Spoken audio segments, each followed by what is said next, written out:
Okay. All right. Sure thing. Hello. Hi. Good to meet you. How you doing? Sorry for replying late to your email. Oh no, Oh, it's you weren't completely. the latest. Yeah. I thought I might be like 7:45 today. Yeah. It's completely standard for this sort of thing. I wouldn't worry about it at all. It's Alex, right? You Yes, introduced Alex, as on. Yeah. yes. Okay. Yeah. You are based in the US or in the UK? I'm based in London. I was in Washington DC for 3 years, Okay. but I moved back in 2018. But you are English. I am English, yeah.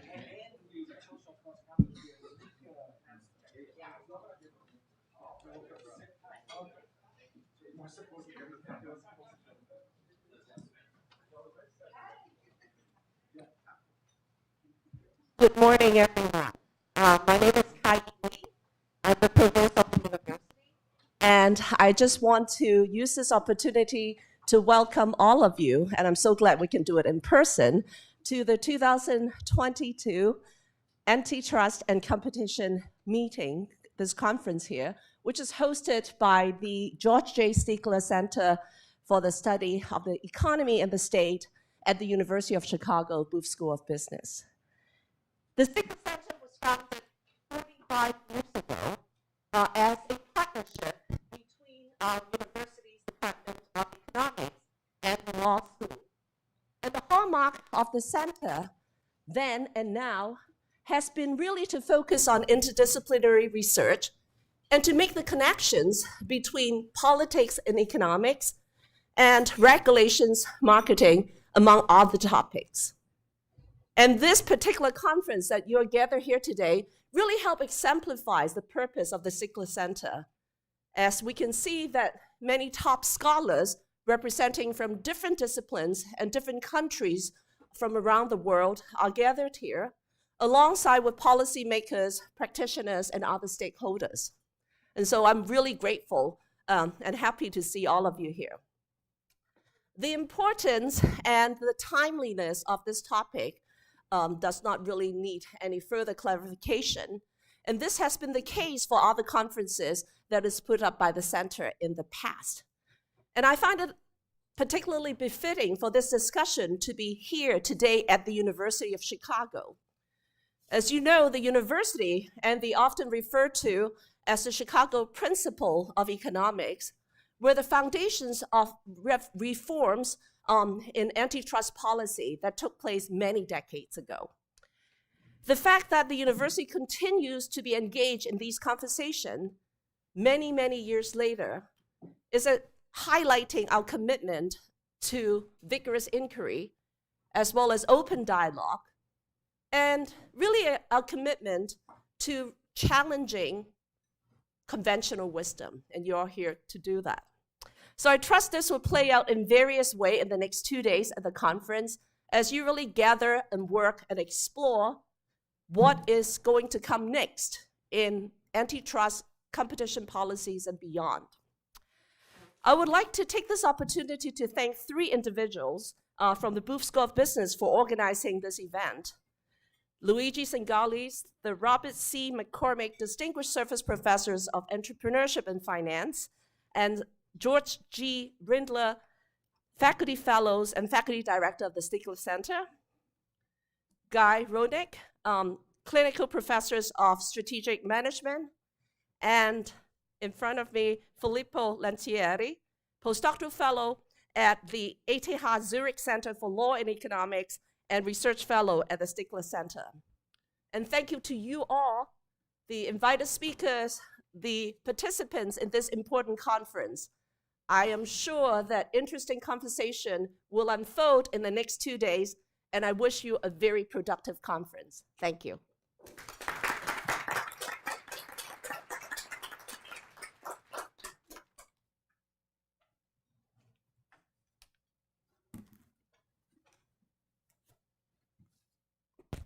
Is it working well? Yeah. So thank you very much, Provost Lee, for these great welcome remarks. Good morning to all of you here in the room and to all of you watching us elsewhere. I remember when we last hosted this conference in the same room 3 years ago, discussing what an ideal regulation for digital markets would look like. It really is a pleasure to have everyone back here in person. For this, We also need to thank the John S. and the James L. Knight Foundation for offering the financial support that made this in-person meeting a possibility. So thank you, and thank you, John as well, who's representing the foundation here today. This is the 5th Stigler Center Annual Antitrust and Competition Conference, and this year we gathered to discuss the future of antitrust policy. Yet, it is difficult to discuss the future without considering where we are coming from. So, to give you a sense of the changes in the antitrust world, I wanted to tell you a little bit more about the time when I first started studying antitrust. I was an undergraduate law student in Brazil some 12 years ago. I'm not that old to indulge in memories, but just bear with me for a second. I promise there's a reason for it. I think there are two aspects that, looking in retrospect, particularly stand out about that time. The first is the stability of US antitrust policy. Indeed, many prominent scholars were saying the antitrust was boring, or the antitrust was even dead. We heard these very words from Professor Richard Posner in this room just as early as 2017, actually, as late as 2017. And in a way, I don't think they were wrong. Those times were likely the height of the Chicago School Triumph, or the Chicago-Harvard School Triumph. And in 2004, Justice Scalia had written in Trinco that the charging of monopoly prices for at least the short term, so maybe even the long term, was a central element of the free market system. He then slammed the door shut on refusal to deal cases, and this was a unanimous 9-0 opinion. It had also been just a couple of years since the Supreme Court had reversed the per se rule for reason in resale price maintenance in leading, and this further weakened cases against vertical restrictions by dominant companies. So someone entering this fascinating world, as I was entering, it really seemed that antitrust was mostly about punishing cartels and avoiding mergers to monopoly. Companies could get away with doing almost everything else. The second noteworthy aspect, which I think is remarkable, was the total dominance of US antitrust policy in the world. So here was me in Brazil, a very large and economically important middle-income country, reading the horizontal merger guidelines, reading Trinco, reading Leading, and really being in awe and thinking like, whoa, the US has really figured it all out. It's like, I don't think we studied European law at all. I don't think we studied any other country law at all. We studied a bit of Brazilian law. And I really had a great teacher. My teacher was not to blame for saying like, oh no, actually, he was bad. He was a good teacher. It was just that back then, a solid, modern antitrust policy was US policy. This was it. This is what the world should emulate elsewhere. So fast forward to today, and it's impressive how much this world has changed. Some 7 years ago, we started to really notice that the antitrust policy that had all the world had some issues. And impressively enough, I think we can say something about these changes by relying on the many discussions that took place in this very room at different instances of this conference. Their titles, I think, tell a bit of their story. So in 2017, we hosted, Is There a Concentration Problem in America? In 2018, the discussion was on digital platforms and concentration. Then in 2019, we covered digital platforms, market, and democracy, a path forward. And finally, in 2020 and 2021, in the height of the COVID pandemic, we had a series of online webinars on the connection between monopolies and politics.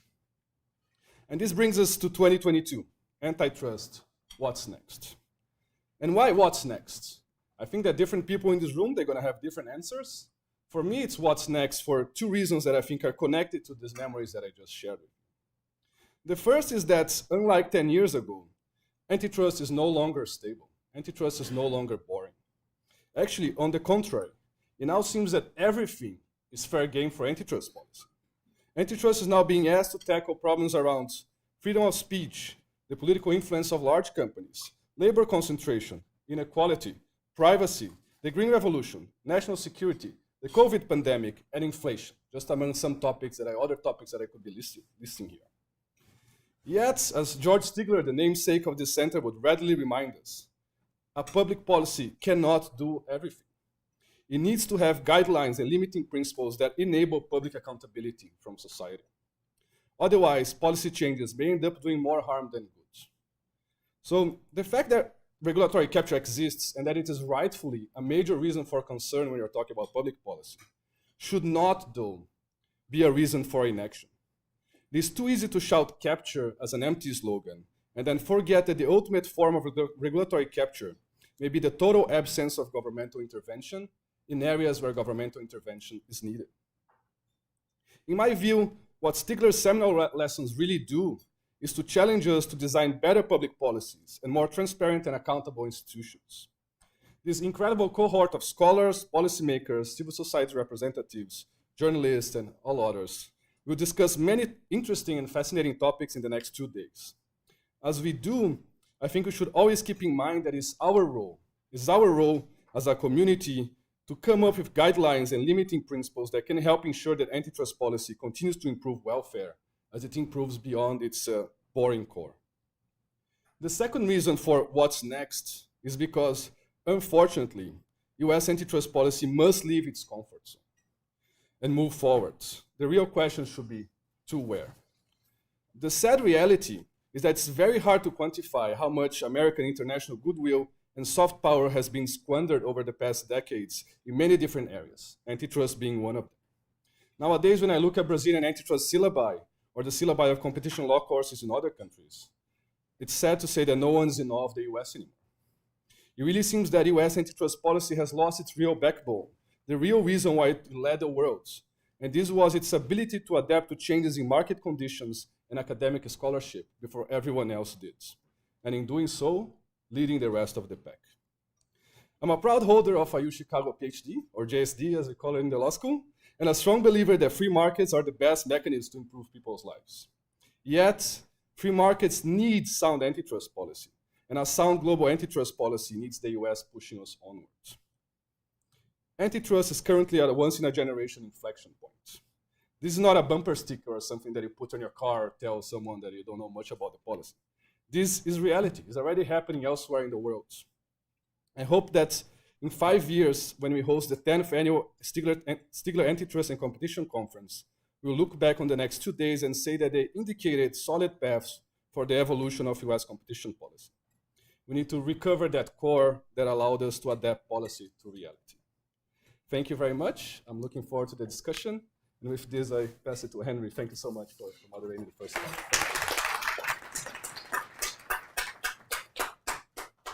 Thanks very much, Felipe. It's a great pleasure to be here in Chicago at the Stigler Center at this prestigious conference and to moderate this first panel at this pivotal moment for antitrust and competition policy. The title of this session is Antitrust, What Has Changed in the Past 5 Years? And like Filippo, I'm astounded by the pace of change. It seems more like 5 minutes ago that I was discussing with my colleagues at The Economist the novel proposition that maybe America had a competition policy and maybe antitrust policy needed to evolve. Now the intellectual landscape has changed, the people in charge have changed, but it's still quite uncertain where this is going to take us. And indeed, the debate about the desirability of the changes that are going on is still running very hot. We have a stellar panel here today to get to the bottom of this issue, what has changed, and also where things might be going. And they're going to provide a really interesting range of perspectives on this question. So introducing them along from the far end there, Bill Kovarsik is Professor and Director of the Competition Law Center at the George Washington University. From 2006 to 2011, he was a member of the Federal Trade Commission, and indeed he chaired that commission between March 2008 and March 2009. In addition to his research, teaching, and advisory work, Bill recently had a stint as a non-executive director at Britain's Competition and Markets Authority. Sitting next to Bill, we have Dina Srinivasan, who's a researcher, lawyer, and entrepreneur, and a fellow with the Thurman Arnold Project at Yale University. And she is one of the principal intellectual architects of antitrust cases which have been brought against Facebook and Google, having written highly influential papers on each firm. Alex de Struil is Professor of European Law at the University of Namur and the Research Center for Information Law and Society. He's also chair of the EU Observatory on Online Platform Economy and an assessor at the Belgian Competition Authority. He's recently advised the European Commission and European Parliament on the regulation of online platforms. And lastly, we have Nancy Rose next to me, who's Charles Kindleberger Professor of Applied Economics at MIT. She's had a distinguished career researching and teaching industrial organization and competition policy and the economics of regulation. and from 2014 until 2016, she was Deputy Assistant Attorney General for Economic Analysis. So a really stellar cast here to get into this question of what has changed. And we're going to start by giving each of the panelists an opportunity to answer that question from their unique perspective. And I'm going to start by asking Dina to talk about what's changed in ideas about regulating technology firms. Thanks, Henry, and thank you for having me, everyone at the University of Chicago. This is one of my favorite yearly conferences, so it's always such a delight to be here. I was thinking last evening about the last 5 years, and one moment that sticks out for me is in 2018, Greg Ip at the Wall Street Journal wrote a piece about how there's really nothing to see here in terms of antitrust and big tech in the US, and I thought that his piece really captured the sentiment 5 years ago. And I'll point out 3 things that he had in his piece that I think we've done reversals on in the last 5 years. The first is the sentiment that the consumer welfare standard is very narrow and just about price. And so how can we do anything using the consumer welfare standard when going after big tech firms, because after all, their products are low priced or free.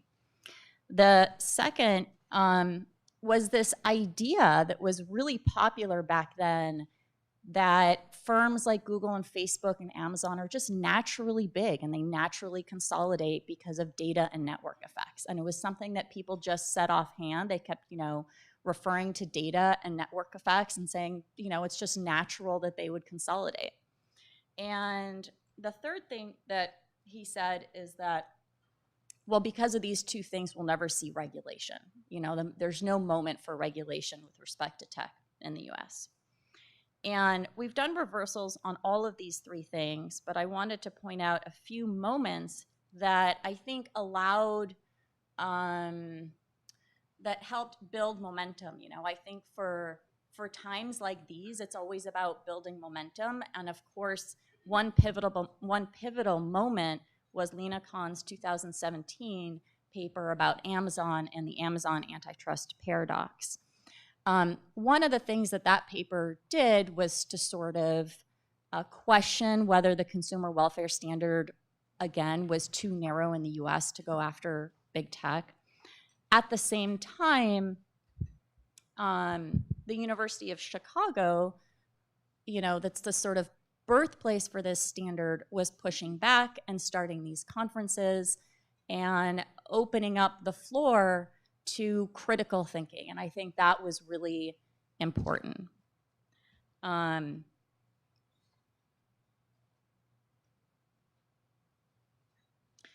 I'll just quote something that Professor Zingales wrote in the New York Times at the time, or gave the New York Times at the time. Was pushing back on this idea that Chicago's just about the consumer welfare standard. He said, Chicago faculty, however, abide by a method, not an ideology. It's a method of intellectual inquiry without the blinders imposed by conventional wisdom. And I think that these things together really opened up critical thinking and more rigorous thinking moving forward. And that's what we saw as a next stage in that 5-year process. Specifically, just rigorous thinking around these tech markets and these tech firms to dive deeper and really ask, well, what is Facebook doing? What market does it operate in? What's going on? And what we see are these stories that debunk sort of what we were thinking 5 years ago that were reflected in that Greg Ip piece. When it comes to Facebook, for example, Facebook rose to monopoly power by institutionally deceiving users about their privacy levels for over 10 years, right? And it was only after Facebook cornered the market and that Google exited the social market in the same month that Facebook significantly decreased privacy levels on consumers. This is a classic market power fact pattern. And the question then becomes, does this institutional level of deception in a market characterized by tipping and network effects constitute or pass muster as competition on the merits, even under the consumer welfare standard? And that's something that is in play, of course, both by private litigants and governments. But to break it down, this is a case that's being brought under the consumer welfare standard. So no, the consumer welfare standard is not narrow. It has nothing to do with price because consumers don't pay anything. So this is a consumer welfare case in a free market where the price is 0. Some of these cases are intellectually about defending people's privacy and curtailing surveillance. So in some way, they are defending people's rights in a democracy. And so the harms that we're going after are really interesting, even under this narrow framework. And, when it comes to data and network effects, we do have, this is an example of a firm that was very open when it came to data, and that was even more open when it came to allowing people to pivot from one social network to another or to take their contacts with them. And only after it gained market power did it sort of close down those API protocols that allowed those things to happen. So these are not like natural network effects or data barriers. There's really a pre-behavior, conduct, and then a moment in time where that changed to increase barriers to entry, and now the market is locked more due to these closed data and network effects issues. But again, even under current antitrust law, you can attack that kind of conduct when there's a pre and a post and a moment of change. I'll talk a little bit about Google. Now, again, I think 5 years ago, we were doing this thing where we were talking about companies in generalities. And we used to say things like, oh, well, Google is Google because of data and network effects, and it's free, and everybody loves their search product. And there wasn't a lot of critical thinking about, wait, where does Google make its money? Where does the money come from? Let's follow the dollars. Let's really understand this. And after we did that, we now have a proliferation of cases against Google. And this is one area that sort of I focus my research. There are lots of Google cases, so I'll talk just about this one. But Google is actually running the world's largest auction markets. These are auction markets that are bigger than the financial markets in terms of number of transactions traded daily. And the structure of these markets is also very similar to financial markets in that in these trades, you have a buy side, a sell side, and you have exchanges in the middle. So you have markets where the structure of the market mimics the structure in financial markets. And as revealed in recent documents made public, even Google employees internally speak according to these analogies. And now we're in a situation where two things are happening. You have antitrust litigation against Google for its behavior in these auction markets, for conduct that we routinely make illegal in other markets because we understand their effects on competition. And so that behavior is in play from an antitrust perspective, antitrust litigation perspective.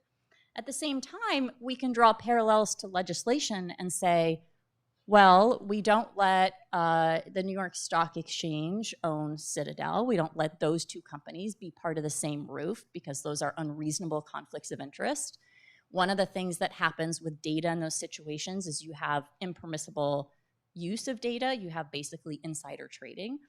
And if we're going to apply the same rules and the same regulations to other exchange markets like crypto markets, well, what about ad markets that are also similar and even larger than any of those two?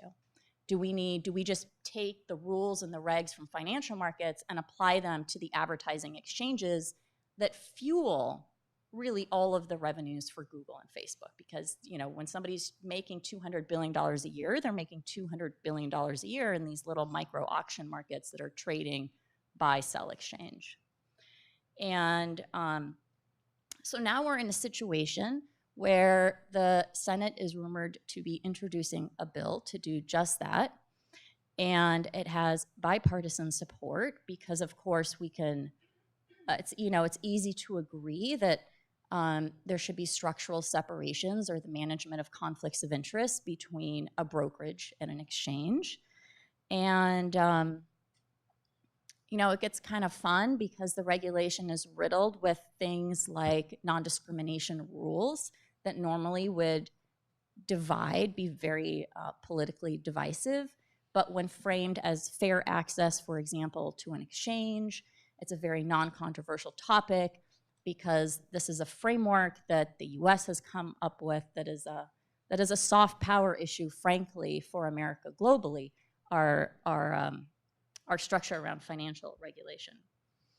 And the last thing that I will say, and this is a little bit maybe just ending on a sobering note, this is all very exciting, but gosh darn it, we've been fighting antitrust issues in the real estate market for 20 years, and Americans everywhere are still paying 6% as a transaction fee on, you know, $300,000-$400,000 purchases, as you know, as the average American home price. That's insane. That's also a market that has gone electronic, largely so. And how we've had a lot of antitrust regulation, lots of DOJ scrutiny, lots of investigations, and Americans in 2022 are still paying 6%. That's a very sobering fact. So I'm not sure how we pull out of this and actually make change happen and make it work, but we've got to figure that piece out. Thank you, Henry. Thanks, Dina. As a Brit, I'm endlessly fascinated by that 6%. It doesn't exist in Britain. You come over here, and it's immediately extremely striking. So that is a pessimistic note. I'm going to let Bill talk now, probably a bit more broadly than just tech. But after that pessimistic ending, maybe it's incumbent on you to bring some sunshine, Bill. I don't know. No, absolutely. I have the power to do that. Thank you, Henry. And thanks to Filippo, Luigi, and Guy for the opportunity to participate. Thanks. To note a couple of things that have changed in 5 years. You're aware of the extraordinary transformation in the United States, and I think transformation is the right way to describe the policy advocacy because it captures best what the advocates of a realignment have sought to do, not modifications at the edges, but knock it down and build it back up. New people, new institutions, new framework. I think that when public policy schools in the future study effective policy advocacy and efforts to challenge a well-established conventional view of the world, what seems to be an immutable area of policy, they'll study what the transformation advocates have done because that will stand out as the best example about how to build a new literature, how to build new conduits for information sharing and gathering, how to circumvent the status quo, just bypass it. Don't attack it head on, but circumvent it by creating your own community, new scholars, new means of communication, shrewd forms of advocacy, a good eye for the moment that allows policy change, and to inspire debate about who serves. And notice that who would have predicted, how many of you went to your bookmakers 5 years ago and said that the famous firm of Kahn, Cantor, and Wu would have the positions they did now? How much did you bet on that 5 years ago? And I bet you can't show me your winning ticket because I doubt that it exists. Just to take stock of how breathtaking that change by itself is, that's remarkable. And certainly the antitrust establishment never saw it coming. And I think today is still bewildered. Both the center left and the right can't quite figure out how that happened and how that took place. An astonishing policy change. Second thing that's changed is that the appetite of public authorities for intervention has grown stronger. The risk appetite has changed in notable ways. There are big cases, Dina referred to the litigation program, but there are big cases running now that weren't running 5 years ago.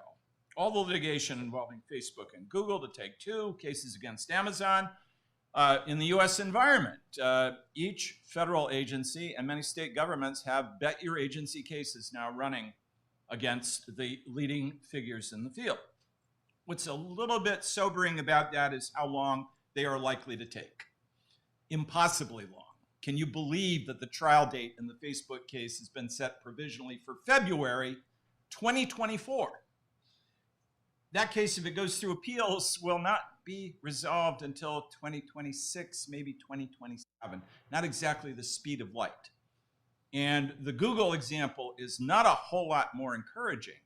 To think back to the Microsoft case, one that's forgotten, so yesterday, the complaint that DOJ filed in the Microsoft case was filed in May 1998. It went to trial in October 1998.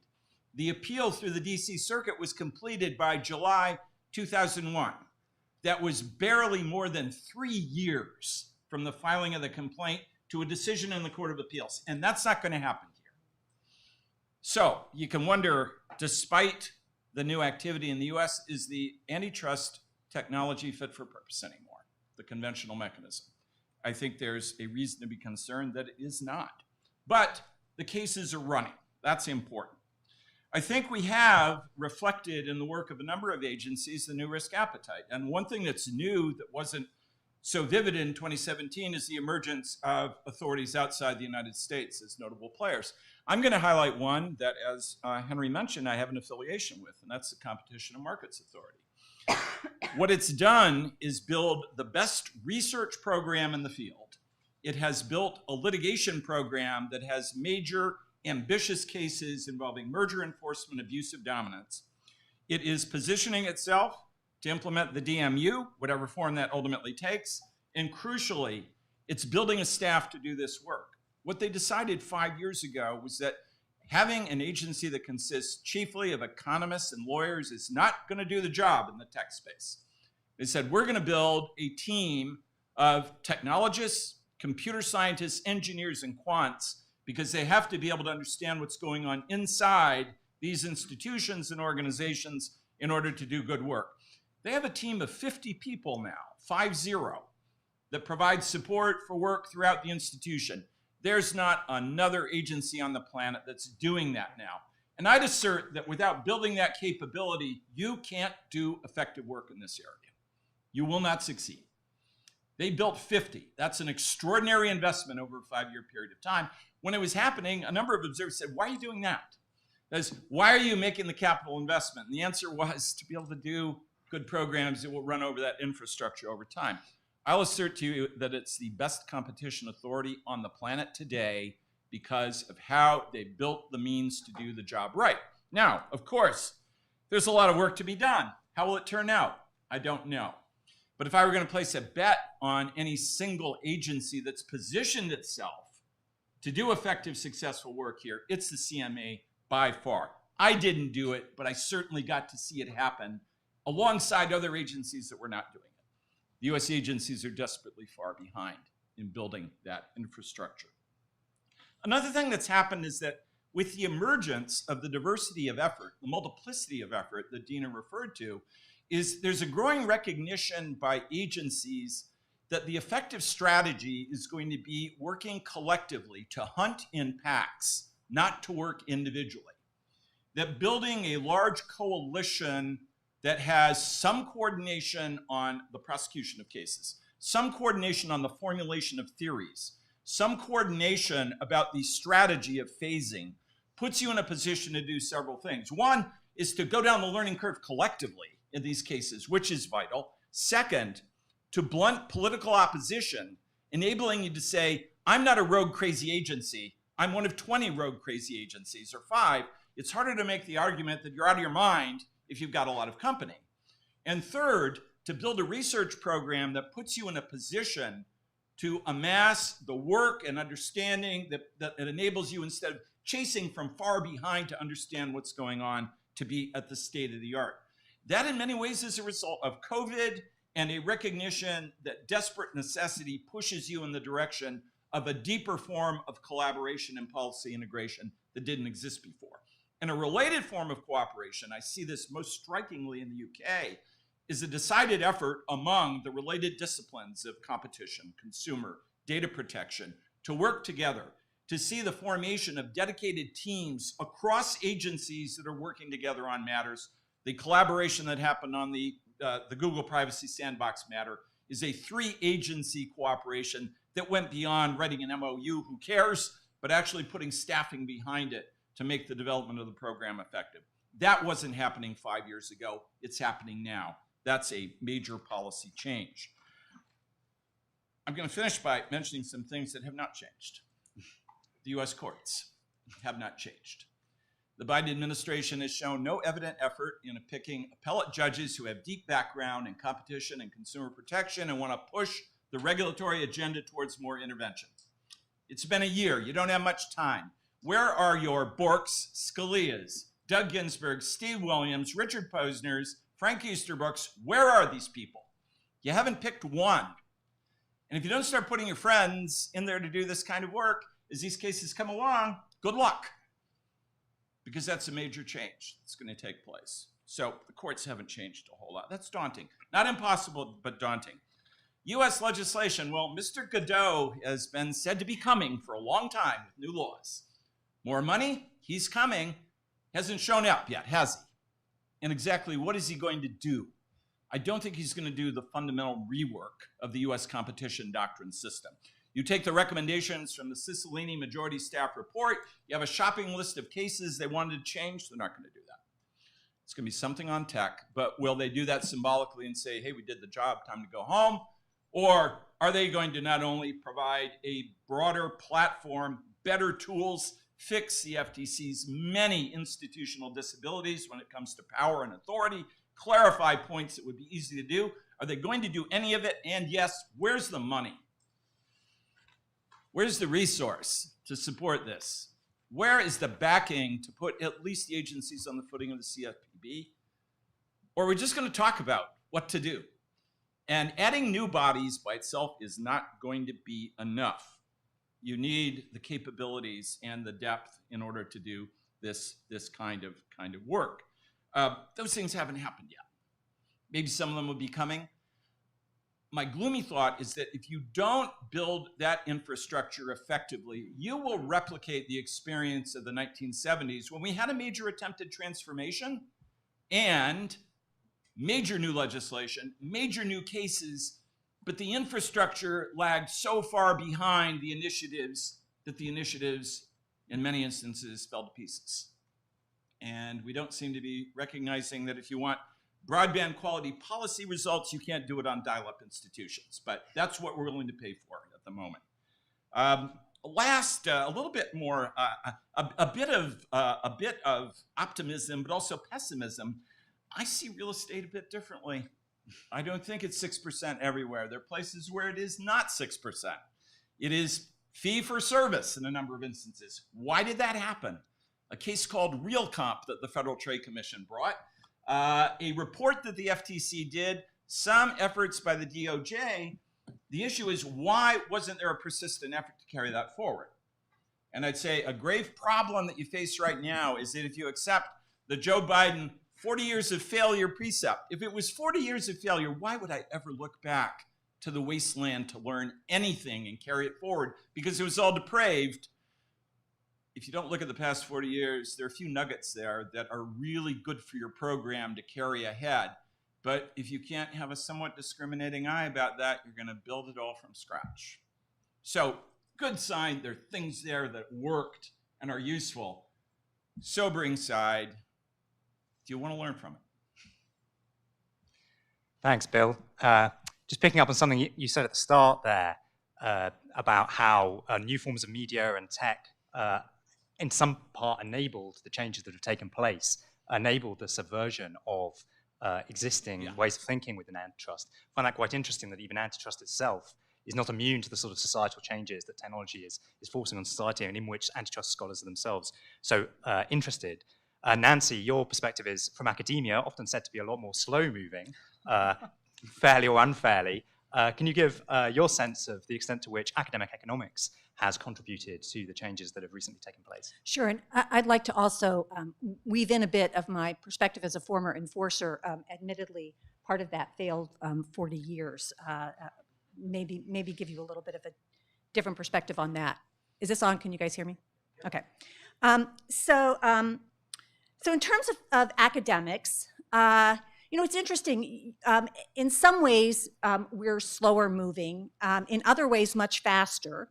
And in many ways, I think part of the challenge that I've seen over my career is that there have been many academics, and I'll speak primarily to economists, but they're also in the legal community, who have been writing for decades on the failures of competition policy, on the need for more assertive enforcement. So, you've got, again, decades of merger retrospectives suggesting that we're allowing through mergers that have adverse competitive effects. There's a very rich literature, both theoretical and empirical, on the ability of firms to use vertical relationships to foreclose competition or disadvantage rivals. That started, even before the Chicago school said, anything vertical is just pro-competitive.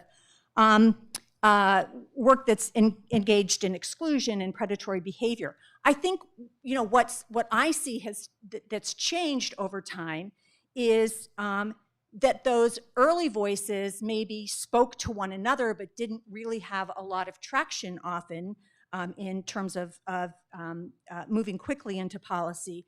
And the most exciting thing for me in the academic sphere has been to see the cadre that's growing, particularly among younger cohorts of economists and scholars.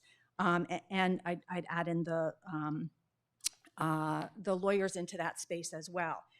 They bring the kind of passion and enthusiasm that Bill mentioned, typifies this kind of movement. And they're helping to advance new theories of competitive harm that I think if we look carefully at how competition policy gets transmitted into action in the US system, you need to have those advances. Now, I don't think that's new. I think that's been something that has been taking place over time. I mean, even during the 2.5 years that I was at DOJ, I could see the evolution of thinking about cases, investigations, and bringing challenges that reflected the body of work that had been done in academics, along with the insights that career staff have from, often years of experience looking at particular industries, bringing those into challenges. So things like introducing bargaining leverage theories of harm, which don't rely on output effects necessarily to demonstrate harm. Those are really important in the healthcare setting, but they're also important in telecom. Thinking about vertical harm and exclusionary behavior. Upstream harm, which, there's a big focus right now on labor markets, but it's not just labor markets. It's any seller of a product who's facing reduced competition from buyers of their product. Stealth acquisitions, killer acquisitions, all of these have been the subject of some previous economics work, but increasing work. The one thing I will say that I think sort of started with a bang 5 years ago, and I think, at least in the academic sphere, has reached a much more ambivalent point, is the literature on rising concentration. So if we think about rising concentration as reflecting the concentration of business activity in kind of fewer firms, I think that that fact seems to stand out, seems to stand up to further analysis. But if we're thinking about whether the kinds of concentration measures that came out of macro economic analyses or often in the media or think tanks, whether that reflects reduced competition that consumers or purchasers or even suppliers face, I think the work that's been done over the last few years is much more ambivalent on what that suggests. I want to just take 2 minutes, however, to talk about my perspective as an enforcer, to say a little bit about what I see as changes. I'd echo most of what Bill has said, and then what hasn't changed much or hasn't even changed for the better. So first, as Bill mentioned, as you all know, there is seems to be much greater appetite for riskier challenges. I think it's premature to assign that to the triad of Kahn, Cantor, and Wu, because the cases that have been filed to date were cases that all started prior to those individuals coming into their leadership positions, indeed prior to the Biden administration taking over. While we might celebrate the appointment of leadership that is really motivated and dedicated to pushing forward competition policy enforcement, let's acknowledge that that has started well before they took over. There's an enormous policy focus, and as you all know, there have been a lot of hearings and bills introduced in Congress. Most of that has been focused on tech. And that worries me, frankly, because while everybody in this room is concerned about tech and lots of the world outside is concerned about tech, and there are very good reasons to be concerned about that, I don't think that that's our only competition policy problem. I'm not even sure it's our most significant competition policy problem when we think about the whole rest of the economy and the difficulties that we have enforcing, say, just merger policy. So let me just mention what hasn't changed or much or for the better. There is an ongoing merger wave. The HSR filings, I think, this past year were their highest ever, right? Those are the notifications to the agencies of mergers at which they get one bite. They can choose to investigate, and if there's a problem, challenge, or they can choose not to, and if that merger, and they're on a very strict time limit, and if that merger goes through, it's extremely difficult to challenge later and undo it, even though the leadership in the FTC has said, we're holding that option in reserve. So that puts an enormous strain on the agencies. Bill mentioned that there's really been very little response to an ongoing, persistent discussion by everyone who knows anything about enforcement agencies, about the agencies being under-resourced. So they're understaffed, they're under-resourced, and I think as significantly, they are undercompensating their career staff, and that makes it difficult to attract and even more difficult to retain experienced staff that you need to run these big cases, and as well as enforcing against the merger policies. Third, the courts and the legal environment are not just a speed bump. They're an enormous block. And as Bill mentioned, we've done nothing to substantially change that. And indeed, given the previous administration, the courts have continued their shift toward an anti-enforcement kind of pro-business position. And that, with the most well-intentioned, enthusiastic, passionate agencies in existence, I think is going to make it very difficult to achieve what people want to achieve. I think you can just look at the 2 recent DOJ losses in wage collusion, no-poach cases in the labor market setting. Stunning, to me, stunning losses, right? Collusion per se illegal, and the DOJ could not win convictions in those. While I know that it's fashionable in some circles to say, well, we're going to bring aggressive cases, and if we lose them, that'll just tell Congress that they need to do something. I do want it to end on a sobering note, which is to remind us that there are worse things than losing a case. First, I'm not at all optimistic that Congress is going to do anything substantive, particularly on the broad antitrust front, as opposed to maybe a few interventions in tech. But if you're not convinced of this, go read the Supreme Court decision in Ohio v. Amex, which the court weighs in on, what it tries, I think, to establish as a narrow, two-sided simultaneous transaction market, but which defendants have now, across the board, tried to, in every case possible, say, we've got a two-sided market, and the Amex decision makes it almost impossible for you to enforce any challenge against our conduct in those markets. And so to have that kind of precedent out there, increasing the difficulty for what was already extraordinarily difficult in the US to enforce against anti-competitive conduct, to have that precedent out there, I think should make us all a little sober about, trying to hit home runs when in fact there's been a whole wall that's been erected just beyond the batter's position to block any balls from moving forward. So I see that as a challenge, and it would be awesome if we could figure out a way, either legislatively or through court appointments or through some combination of the two, to help us with this agenda of making more effective enforcement. Thanks very much, Nancy. I'm sure we'll come back to that subject of the courts, which is coming up a lot here. Alex, could you give us the European perspective on what's changing in antitrust? I was recently writing about these issues from a global perspective, and I was struck both by the contrast across the Atlantic and how it seemed like things such as the consumer welfare standard actually meant different things on both sides of the Atlantic. So tell us where Europe is and the extent to which you can draw parallels between what's going on there and what's going on here. Yes, thank you very much for the invitation. So I would like to make maybe 4 points, 2 which are more substantive, 2 which are more institutional on what is happening in Europe. So my impression that is in Europe, the debate is much less polarized than here, and also maybe on less fundamental issue, and some extent different issue than here. So as you just said, the normative standard is not really at the center of the discussion in Europe, I think.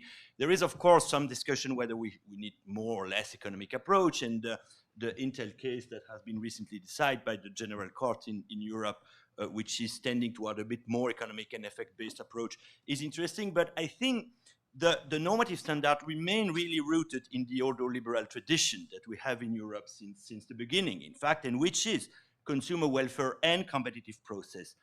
So the two aspects. And I think the court always repeat those two aspects. So I think I would say that the debate is a little bit not on that fundamental issue, and also less polarized. I mean, if you read, for instance, the strategy communication that DG Com has adopted in November 2021, you know, they adopt this strategy for what should be the European antitrust. It's really a boring read, if you want, because there is really nothing new there. I mean, they speak about digital, they speak about sustainability, but I would not say, but maybe some would disagree, that there is really a lot of innovation there, except maybe the end, where there is the issue of the European Chip Act, which is discussed, and where clearly there, and that's the second point I want to make, I think the issue in Europe is the relationship between antitrust and other instruments. It's not so much to try to include everything in antitrust, but how you organize the interaction between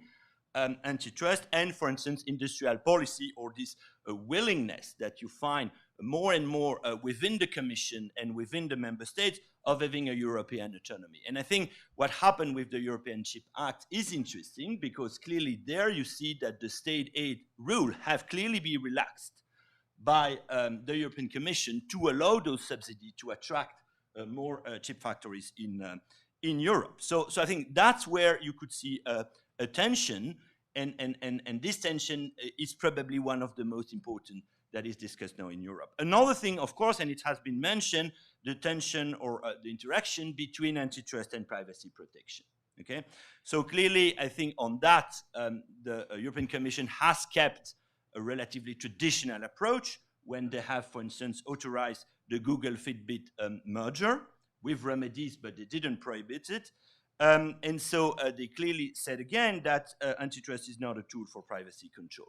And then we may have a third interaction, which we see more and more, between antitrust and sustainability goal. But, you know, I personally don't think that antitrust should do everything, as Filippo was mentioning before. But what we need, and Bill was referring to that, is those kind of forum where the different regulatory authority, which are in charge of different instruments, cooperate with each other. I think, to me, and you refer to the UK experience with the Digital Regulatory Cooperation Forum, is a very interesting one. But I think it's a better one than to say, okay, the antitrust authority should do everything.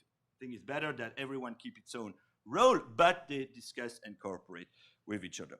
Now, the two other points that I see at the institutional level is first regarding DG Com. Because with DG Competition, so the federal level, if you want. Because what is interesting is that there is more and more, and DG Com may evolve toward a quasi-regulator, not only a kind of pure antitrust authority, but a quasi-regulatory authority.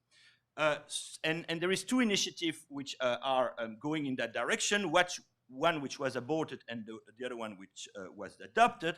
The one which was aborted was the new competition tool, you know. So the idea was that the European Commission, and DG Com in particular, will be have a new tool which is the same as the market investigation that you find in the UK, in some other jurisdiction, like in Mexico or in South Africa.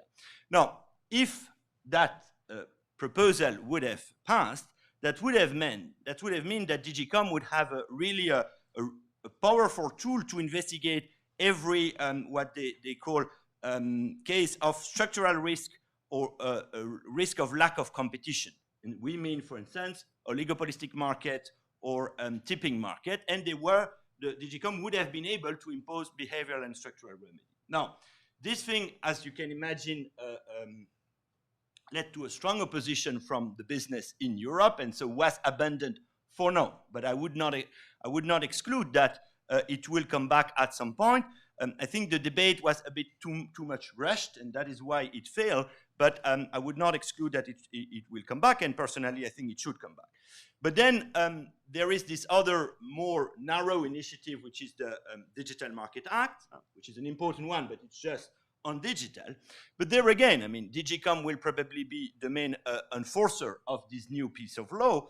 And what will be interesting to see is how the enforcement of this new piece of law will evolve. Because I see two possibilities. Either the DGCOM, so the European Commission, will only do some sporadic intervention, as they are used to do in antitrust, so a kind of hit-and-run strategy. You intervene when there is a problem, and then you leave the market and the firm, or whether we will evolve towards a fully-fledged regulatory system where DGCOM will have a constant and deep oversight of the big tech, like we have in banking regulation. Now, my prediction is it will be more the second, so a kind of deep and constant oversight of the big tech, but that will completely change the role of DGCOM, which is much more used to a kind of hit-and-run strategy or sporadic intervention. So, I mean, that is really changing the nature of what our federal antitrust agency is doing.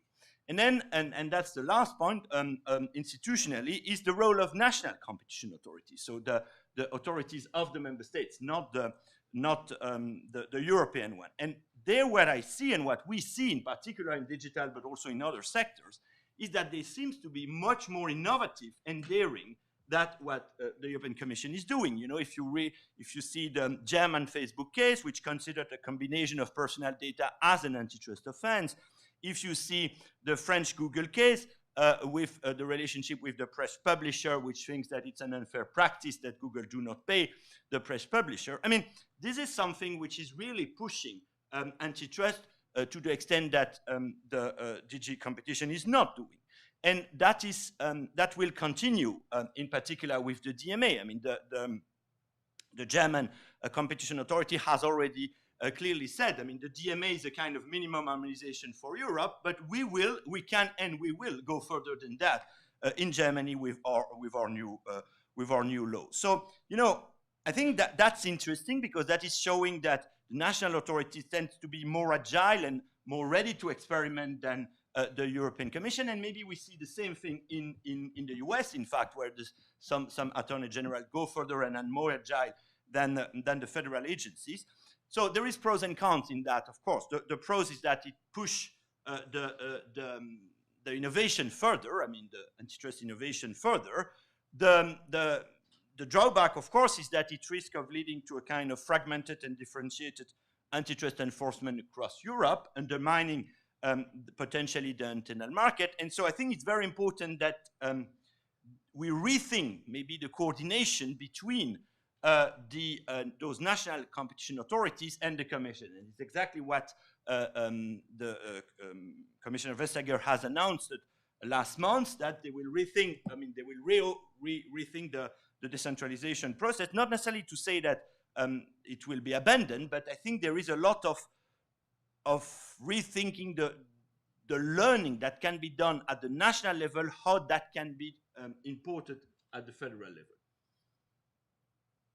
Okay, Alex, could I put one thing to you, which is that Nancy said that she wasn't convinced that big tech was the most important antitrust policy in the US. Where do you think it ranks in Europe? Is it definitely the most important ones? How much are you worried about other things going on in the European economy? Well, I agree that it's not the most important problem, but it's still the one which attracts the most attention of the regulatory, of the antitrust authority, and for different reasons. Because first, I mean, it sells well, that's clear. Second, because that's where you can really, we are at the frontier of antitrust, you know, and that with those cases, you can also help the antitrust theory of harm to go a little bit further. So it's a good tool, you know, to push the frontier of antitrust if you want to do that. So I think it's in a way logical, and yet there are several problems with the big tech. But I'm not sure that antitrust is the solution for the problem we have in big tech. And I think antitrust has other problems to deal with. Could I just? So when I say it's not the biggest, it's a big problem. What I particularly want to say is, like, worrying about 4 or 5 firms and thinking that's going to solve our problems. I think we've got a much larger set of issues if we want to prevent the next 4 or 5 firm problem from developing. Who needs to do what seems to be a big theme here on the European side, with the delegation or otherwise from the European Commission to the national authorities, in the US with this balance between legislation and the courts and so on. I mean, is it even right to think about some of the rethinking that's going on with respect to big tech as antitrust policy?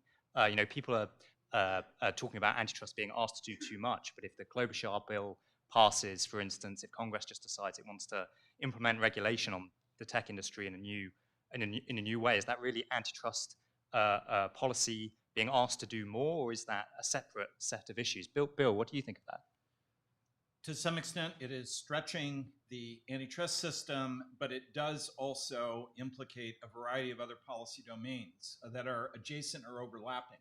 And I think Alexandra just mentioned a key need, which is how do you achieve policy integration? How do you do 2 things? One is how do you develop a strategy that brings to bear these different capabilities in a way that enables you to work? And by the way, that strategy is going to be long-term. That is, if you want to put this in place, this is building an infrastructure that's going to take time, but will serve you for a long time.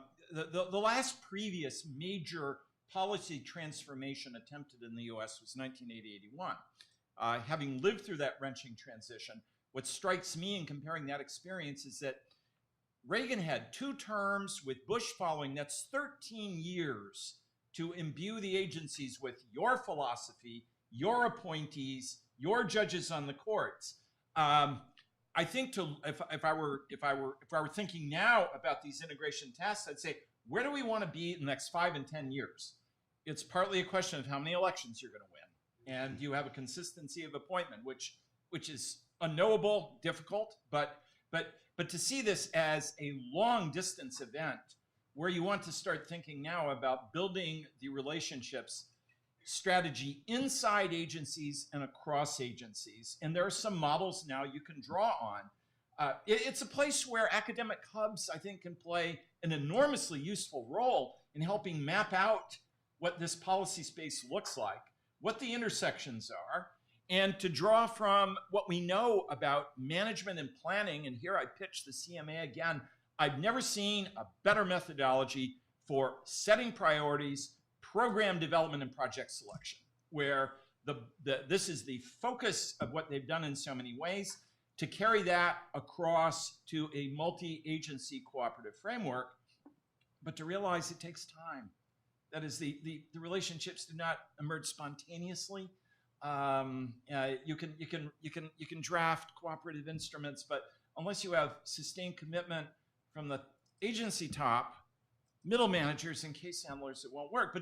But to model this as a long-term program to build a policy infrastructure that is fit to purpose. So I'm really interested in that contrast between the speed of the change that's taken place in terms of the leadership and the length of time you're saying it's going to take to actually achieve meaningful change. Is it possible that what we've seen recently is more cosmetic and fizzles out with a change of election or another Twitter revolution or whatever? The big bang that I go back to that's so remarkable and powerful is the change in the intellectual environment. That's Nancy said you start with an inventory of ideas, and you certainly do. They're a catalyst.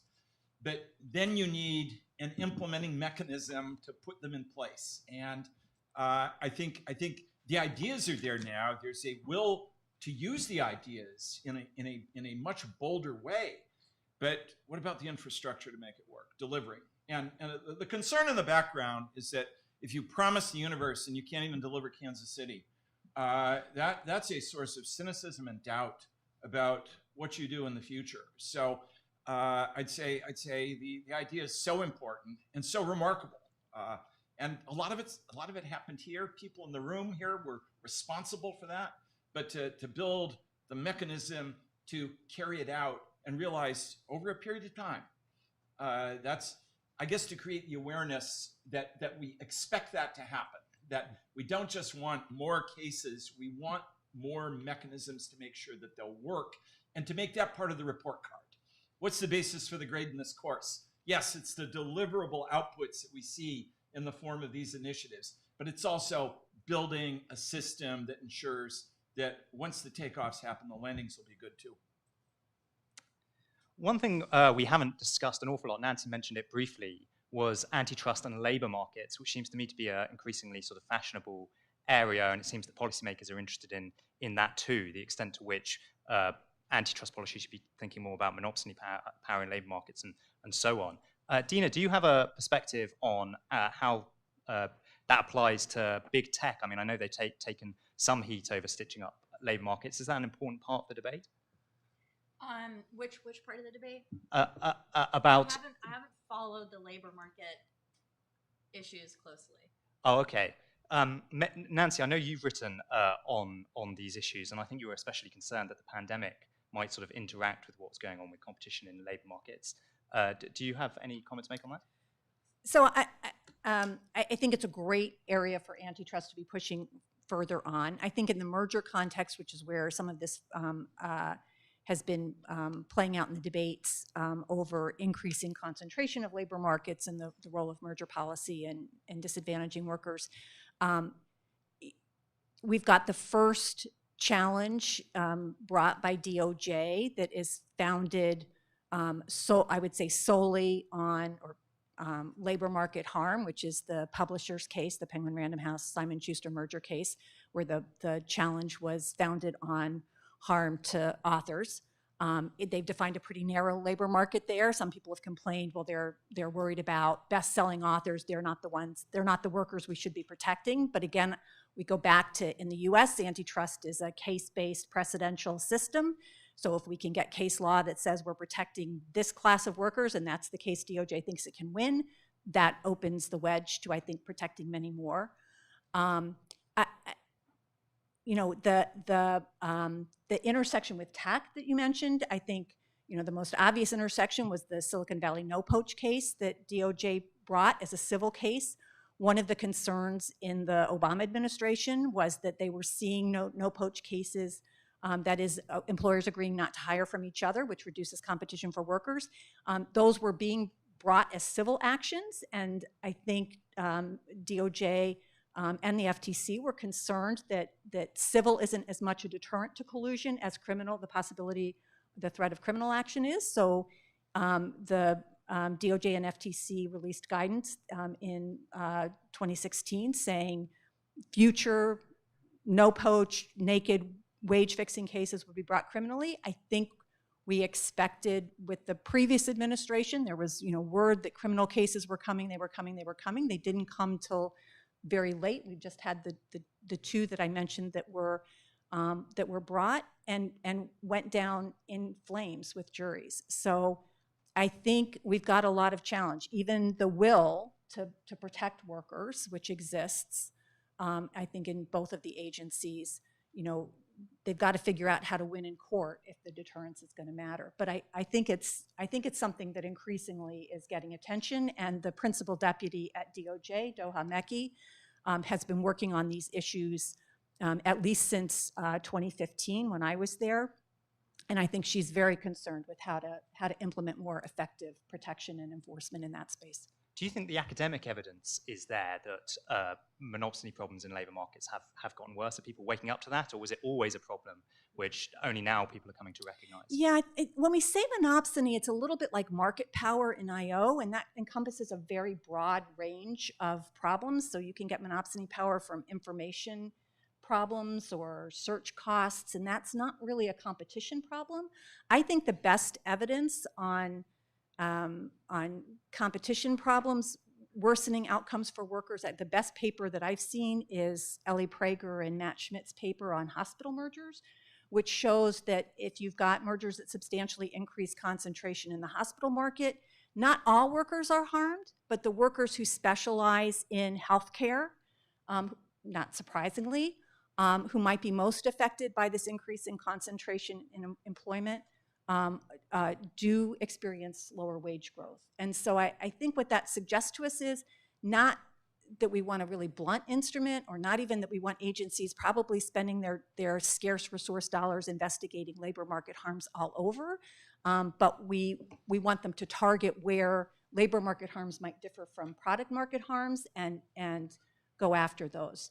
Iana's here, and she's done a lot of work on kind of broader relationships between concentration and wages and wage growth. And I think figuring out how to implement some of the insights of that for, how do you decide where these potential labor market harms are is going to be an interesting and potentially very fruitful avenue for the agencies. Alex, to what extent are labor markets on policymakers' minds in Europe? Again, I didn't follow it that very well, but my impression is that less than here in the antitrust field. But again, I mean, in other field, in regulatory field, a lot. And so there is this, if we go back to the big tech, there is a new proposal by the European Commission on the platform worker to try to, let's say, improve their conditions. So it's not the same problem, but just to say that very often, I think in Europe, we try to use also regulation to solve the problem. And there are two reasons to that. I mean, there are several reasons, but one is because we believe more in regulation than in the US, that is clear, but also because it's possible to pass regulation in Europe, contrary to here, So, because in a way, and that's what is interesting, the European Parliament is a very fragmented institution because you have a lot of political parties, a lot of countries, and so on. But it seems that a fragmented institution works better in a polarized environment, like we are living now here and also in Europe, than an institution like the US Congress. So, it's not just that because we like regulation that we do more regulation, it's just because also we are able to pass them.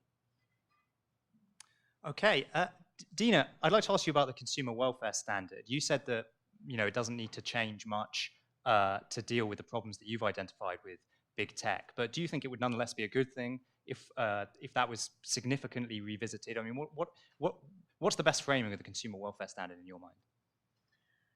Well, I'll give you a short answer. I think it's a very effective equation to sort of constrain antitrust analysis. One side of the coin is price, and the other side of the coin holds quality constant. So you can hold price constant and look at all the variables of quality. And I guess I haven't seen any alternative that doesn't make me nervous. Yeah. I think it is such a straw argument to focus on the consumer welfare standard constraints us to look at price or positive price or only downstream consumers. I mean, I can just tell you that in the investigations that I was involved in at DOJ, if we thought that the locus of competition was quality, that's what we focused on. Could we find adverse effects, say, of a merger on quality competition or innovation? If the harm was upstream to farmers who were selling their cattle to beef processors, then that's where the investigation went. I think the consumer welfare standard is a way of saying, we want to find harm to the competitive process, not to necessarily rivals of the firms that are involved. If it's just somebody's doing something more efficiently or has a better product and their rivals are losing market share, that's not an antitrust harm per se, unless there's some anti-competitive action associated with that. So like Dina said, I think it constrains our thinking. We're not looking at, say, the public interest the way the Federal Communications Commission investigates telecom mergers. But I don't think it stops the agencies from being concerned with a broad range of harms. I think the challenge is that courts expect quantification of economic effects to the fourth decimal place. And that's really the problem, is that we should be able to articulate the harm, to use business documents to articulate the harm, to explain how a merger or the action changes the incentive and ability of a firm to extract rents in an anti-competitive way. And if we've got empirical quantitative data, great, but if we can't provide that, quantification to the fourth decimal place, it doesn't mean that the plaintiff should go down. And I really see that as the problem with our enforcement system, not that we're constrained to only look at price, but that courts are reluctant to take kind of non-quantitative evidence, particularly if a CEO says, oh, but we would never maximize profits after the merger.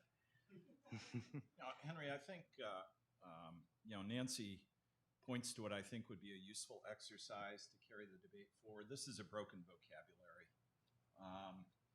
You can start fistfights in bars now by just mentioning the phrase, unless you define carefully what you're talking about. But I think to appreciate how the consumer interest has been defined much more broadly, it's so informative to look at what agencies have done for a long period of time. And I think we could come up with a strikingly long list of matters in merger control, in non-merger cases, where innovation effects, for example, have predominated. Pharmaceutical cases, where it was the innovation pipeline that mattered. One after another, going back throughout this period, going back to the beginning, but going back through the period when the system was thought to become very cramped. Again and again, we see instances of cases where the innovation, quality dimension of competition was the foremost basis, the foremost theory of competitive harm. And to the extent that an audience, a court, others might think that departing from a single-minded focus on price in some sense is radical or unusual, I'd say I just want to remind you of how often that other analytical tool has been used. Indeed, you've used it in cases, in different instances. It doesn't have to scare you that the notion of what is good for consumers is a good deal broader than the focus on price. I am astonished at how often commentators in the distilled, painful form of Twitter or of op-ed articles will say, for years, antitrust has been obsessed only with price. Oh, come on, really? I have a filing cabinet with these cases, and when I read this, I think, my God, what have I forgotten? And I go back and look at them, and I pull out the complaints to talk about innovation, quality, and I say, yes, I have not forgotten completely. I think bringing that to the fore to say, this is a broadly accepted notion of what supports consumer interests might be informative. But Bill, don't you think that getting those cases, if that's what they're based on, successfully through a court system, is challenging? I mean, I think many of them get settled because agencies are rightfully concerned that they won't be able to prevail. You know, I'll go back to my real comp case, and it is hard. But what's glorious about the Sixth Circuit's decision in real comp is that the court modeled it the way that we pitched to the court, which is, this is disruptive innovation. The fee-for-service model, not 6%, where people now on the internet can do their own work and their own searching. This is a disruptive technology that has brought true innovation with price effects into the field. The court got that right away. They saw that. That's front and center and featured. I wonder if it's a matter of advocacy, of the skill of presentation, but I'd like to think that you can replicate that experience, but it can be daunting, and that's what I find really a concern in AT&T Time Warner, where because some of the high-tech analytical tools are available, the courts seem to be saying, as you mentioned, show me the dollar and cents. I want a bottom line effect. And of course, a good expert on the other side is going to pick the model apart or to raise questions about it. That's a real problem. We're going to go to questions shortly, so please start thinking about what you'd like to ask the panel. But before we do, I just want to ask about one other aspect of the revolution that's taking place, which is a populist assault on the people involved in antitrust, saying that there's too much of a revolving door between the private sector and regulators, and that everyone's corrupted by taking money from big tech firms and being expert advisory witnesses in cases and so on. Dina, do you think that's right? Do you think that's a big part of what needs to change is sort of the ethical conduct of antitrust, I suppose? Again, this is something that I've sort of, I tend to bury my head in the research and look at little else when I'm deep in the research. It's not something that I'm an expert on by any means. Yeah. Do you think in principle there's a problem with regulators? I've definitely seen examples where, yes, I think it's objectionable. I've seen a few examples actually in Europe where I was like, wow, really? That's fast. That's a fast flip. That looks objectionable. I think I'm more familiar with seeing those examples actually in Europe, but yeah, principally, it's a huge issue. Alex, do you have any thoughts on that? Yeah, I mean, for me, I mean, of course, there are always some mercenary everywhere, so which are ready to defend everything for the highest price. But I think, you know, that's not, most of the people are not like that, and they are more influenced by their own prior, because I think we always have prior, and that is linked, I think, to our own past. I mean, I don't want to do psychoanalyst here, but I think I'm more interested, you know, by why the people are defending their idea independently of who is financing them. And I think we have our prior. We have to recognize that, and I think it will be much more interesting to discuss that, or to discuss also that, which is never discussed, than just who is financing you. I mean, I think it's a bit too much of a shortcut. But I mean, yes, it is an issue. There are some cases, of course, but I'm not very convinced that it is the main reason why, or that is the reason why antitrust people are captured. I think it's more because they are in the same community, they speak with each other, and they are not enough open to the world. But it's not. I don't think it's mostly a financing problem. All right, I'm going to open it up to questions now. So please, yes. Oh, there's a mic, I think, actually, yeah.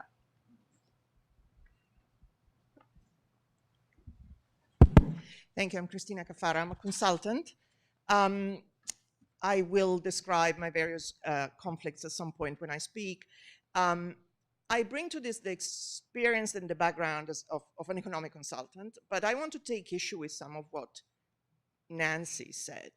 I think what you said came across to me as something along the lines, oh, there's a lot of criticism around of economists, but in fact, there's a lot of people who do good work, especially the new generation, do really crucial work. It's exciting, it's great to see. I think that as economists, we need to be way more critical about the role we have played. And I'm saying this as a consultant first. Of course, there are some who can say, but you're consultants, who cares? You're just mercenaries. But I say this with cause, both about consultants and academics, because many academics consult and don't disclose. I think that the reality, as someone who's been at the coalface for 25 years doing cases, I've never been a regulator, but I've been at the coalface. The reality is that consultants have been fed snake oil stories, but by many economic key sort of papers. We know that stories around as efficient competitor test, we know that stories around vertical arithmetics are not very worthwhile, but they are used systematically in every case. And this is concerning because I do not see that there is a great deal of introspection on the part of the profession, saying what exactly are we feeding the lawyers in the way of snake oil that they can sell. Lawyers kind of like economists because they know we can give them these useful narratives, right? But I do not see that the profession has been particularly good. Generally, the consultants don't really have to because they sell it. But the academics have not been particularly good at saying, whoa, what are we really doing in a world in which we need to pursue enforcement? Briefly, you mentioned bargaining models. Yeah, you know, there's a few. They typically are used by defendants to say there's no problem. That's the reality of it. There are a few nice new articles by new economists, Florian Ederer, others, and the profession is critical of them generally. Oh, they're not quite dignified enough to be at the top journal level. So I think that as a profession, we have a collective responsibility, we as consultants for selling snake oil, but also the academics for not having pushed the boundaries at all. And the final point, there is a resistance to pushing these boundaries, because in a world in which we worry about privacy, data protection, I have to just convince people all the time that there is some interest there. People say, no, data protection is nothing to do with us. We are IO economists. We do market power here. We don't do privacy. It's like, hello, these things come together. How can we make progress along this together? No, but that's a fundamental right, so nothing to do with economics because there's no trade-off I can actually deal with. So, I mean, I intend to be provocative, but that's where I am. Yeah, so I guess we just have extraordinarily different life experiences. You know, I've been spending my last 35 years teaching primarily antitrust and regulatory economics, and I know there are papers out there that you're describing. I will say they tend not to be the ones that are on my reading list, or if they are, they're contrasted with papers that show how dependent, if they're theoretical models, how dependent they are on the assumptions.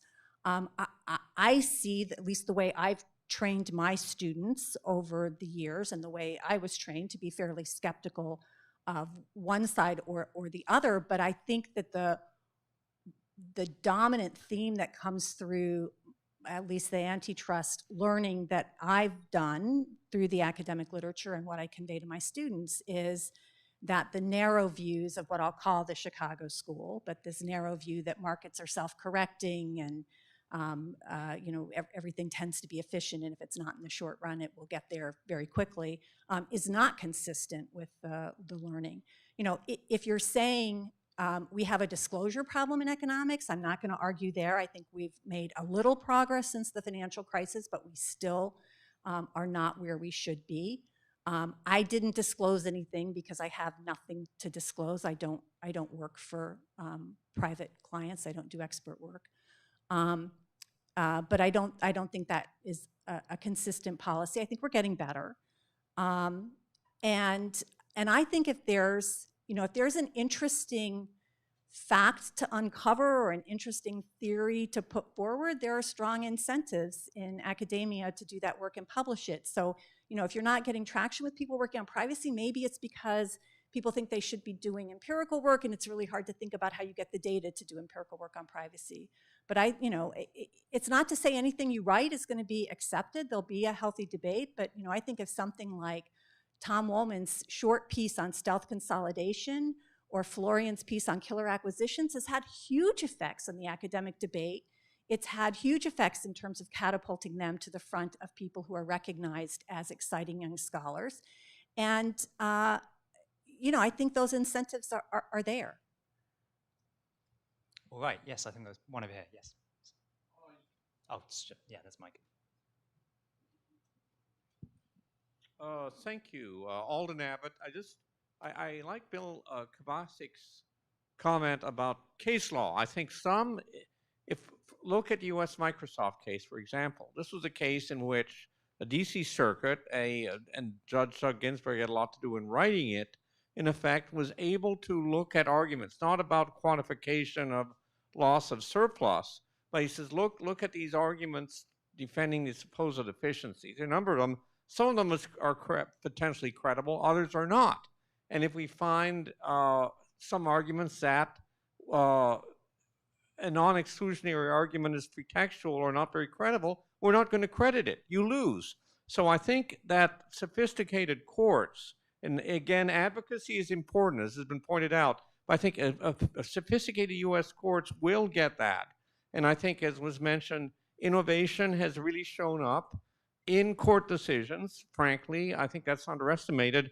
Also, the concerns about the agency's problems. Look, recently at major vertical merger, NVIDIA ARM was dropped in the face of FTC opposition. Semiconductor, there were some complicated theories of potential anti-competitive information exchange, but it was dropped. Illumina Grail, which is an argument about future harm to competition in a market which hasn't really developed, is actively being litigated.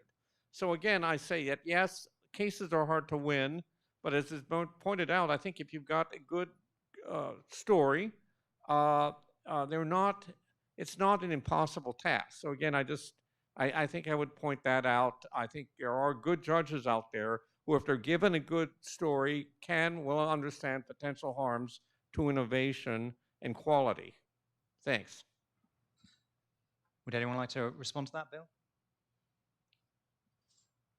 I mean, this is an academic's bias, and it could be an unrepresentative view of the world and not necessarily reliable for policymaking, but I do find case studies to be informative.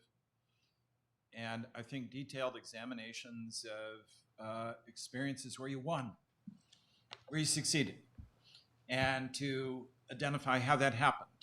What mix of skill, luck, and for sure there's luck involved, but what collective effort, what sort of portfolio do you have to build in order to put yourself in a position to have success?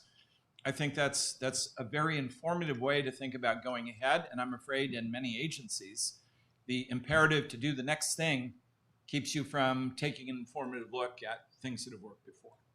If you're going to devote effort to this kind of retrospection, and Nancy referred before how it can be very informative. The sense is I don't have time to do that because I've got to bring the next one. And you say, well, but you'll bring the next one better if you can take this into account. And maybe this is futile. I mean, that's the act of faith in it. It could be futile. But I'd like to think that if you do, especially to courts that are intervention skeptics, say, this is what other intervention skeptics have done and embraced arguments.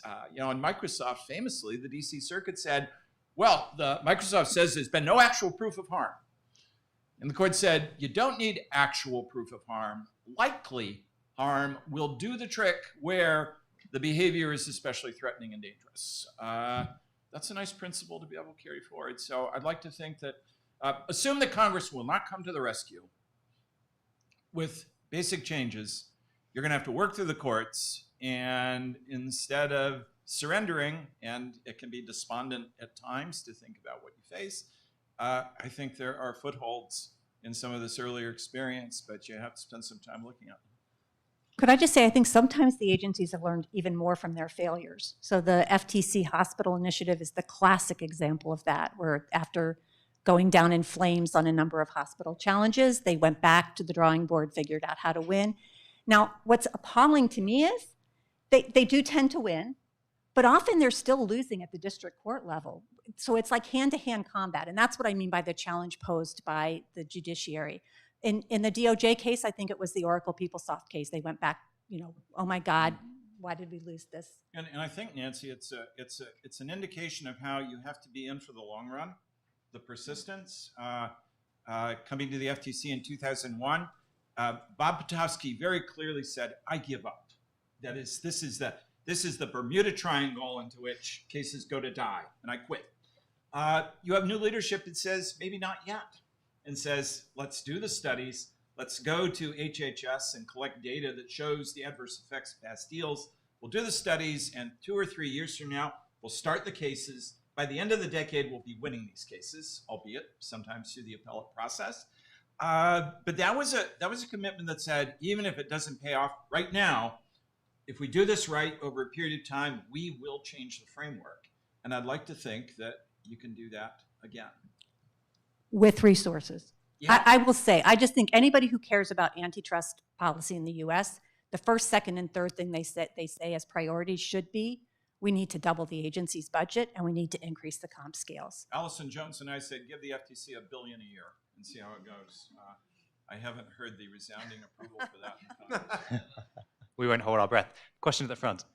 Hi, I'm Adam Lashinsky. I'm a journalist. I've covered Silicon Valley for a very long time. Nancy, you elaborated a tiny bit on your comment about how you don't think the big tech is the only or the most important consideration for antitrust. I wondered if you had more to say beyond the comment you made that there's more to it than 5 companies. And I also wonder if you could comment on the sort of flip side of that, which is if you can generalize, would you generalize that regulation may be more appropriate than antitrust enforcement anyway? All right, so let me start with the last. So I mentioned I teach the second semester of our graduate IO sequence. It's antitrust and regulation. I describe antitrust as what you do ex ante to prevent the accumulation of market power through anti-competitive means, be they mergers or conduct. And I describe regulation as what you do when you didn't manage to succeed with that, when you have persistent market power that creates a problem and you need to do something about it. And in between, we may have market power, industries with market power, sectors with market power that we don't regulate because the costs of regulation are high and regulation is not perfect, just as markets are not perfect. So so, you know, we may in tech, in some of the areas of tech, be in a situation where the immediate solution to the existence of market power is a more regulatory solution. I echo what Bill said. I think what the CMA is doing is extraordinarily exciting and compelling, and should be a model. I fear it's not a model for the US because the UK has historically had a very expertise-based regulatory system across all areas. The US tends to, no knock on people, but tends to appoint kind of people with political power or political connections to regulatory agencies, and I think often that doesn't provide the same type of initiative and expertise needed. But to go to your first question, why did I say I don't think tech, particularly 5 tech companies, is the biggest problem we have? Because those companies, we're increasingly, we're challenging them, right? I think part of what the great dialogue over the last several years has been is to show us that it wasn't, you know, as Dina explained, it wasn't that they just got to be big and dominant because they were so great at doing what they did while being, you know, just great competitors. But we have things like exclusionary behavior or acquisitions to take out potential competitors or acquisitions to increase their power in the ad tech space. I think that kind of example tells us that if all we focus on are the current market power problems with tech, and especially with these 5 companies, we're allowing others to exercise anti-competitive market power, or to acquire their competitors or potential competitors, or to preclude others from rising up to become rivals to them. And the 5 companies that are our problem today may still be our problem in 10 years, but we may find we've got a lot of others as well. And I just think if you look at the scope of merger activity, having more effective merger policy that really deters anti-competitive mergers would go a long way toward preventing consolidation in some sectors. So that's what I mean when I say I don't think it's our biggest problem, is we've got all the other sectors of the economy that are still being subject to what I see as relatively lax or too lax antitrust enforcement. We had one at the front here. Thank you. I have a question for everyone from a bit of a different perspective. So it seems to me that until when antitrust was stable, let's put it like this, 2015, was also a world of convergence. You know? Like antitrust policies had a goal. We were discussing the more economic approach in Europe, etc. There was not full convergence, but there was a direction. And we built a gigantic infrastructure to ensure this. You know, we have the ICN, we have the OECD, the UNCTAD, and these places where we would discuss policy and try to reach a common world. And it seems to be that now we are diverging. We're talking about experimentation, different countries passing different laws. There are so many goals that people are interacting. So what does it mean to this world? Is there any hope for convergence anymore? Are we in a world of total divergence? And what does it mean when you have more and more different jurisdictions starting to enforce antitrust in Africa, Asia, South America, anywhere? So I wonder what your thoughts are on this topic. And what's going to be the future of the OECD, ICN? Is there a future for them, or it's just like, oh, maybe it's no longer there? Alex, do you want to? Maybe. I'll mention one. You know, if you're going to, there's a model of policy development and norms development that has 3 stages. One is experimentation that's decentralized, then a process of identifying what seems to work best, and then opting in voluntarily. And sometimes the opting in voluntarily becomes the basis for more binding commitments over time. So you tolerate the experimentation, maybe you welcome it. Because in tech, for example, might it be a good idea that you have the DMA running, the DMU cases, so you figure out what's working, what has the greatest promise, because in a sense you don't know. You don't have a completely confident view of what the right solution is, so you welcome the experimentation. But then second, you want a mechanism for taking stock of what's going on so that people understand good things, bad things about what's happening as a way of singling out what seems to be more promising. And then last, if people see that there's something that works, like leniency, like pre-merger notification, they say, "I'll have one of those too," and they'll embrace them. So, how do you get the? It seems to me that a lot of attention has to be focused on those second and third stages, especially the second. And I think there's a broader debate inspired here in this room in part over the years, is which organizations are legitimate to provide the consensus building about what seems to be working. Who should be in the room? How diverse are those interests? And the concern with the traditional organizations is that that's been too insular. Are academic hubs, again, a place where you want to begin that, where you can have more people in the room? You have forums such as Booth. You have EUI in Florence. You have a variety of different forums. Is that the place where you want to focus the consensus building, where you bring the right people in the room to have the right conversation to do that? And then to have perhaps them work in collaboration with some of these other organizations. I mean, you're familiar, Filippo, as I am, that the critique of the other organizations is that they are not representative. And that those organizations did not inspire this debate. It didn't happen there. It happened on the outside. The traditional organizations were bypassed and are now sort of running to catch up and get on the train.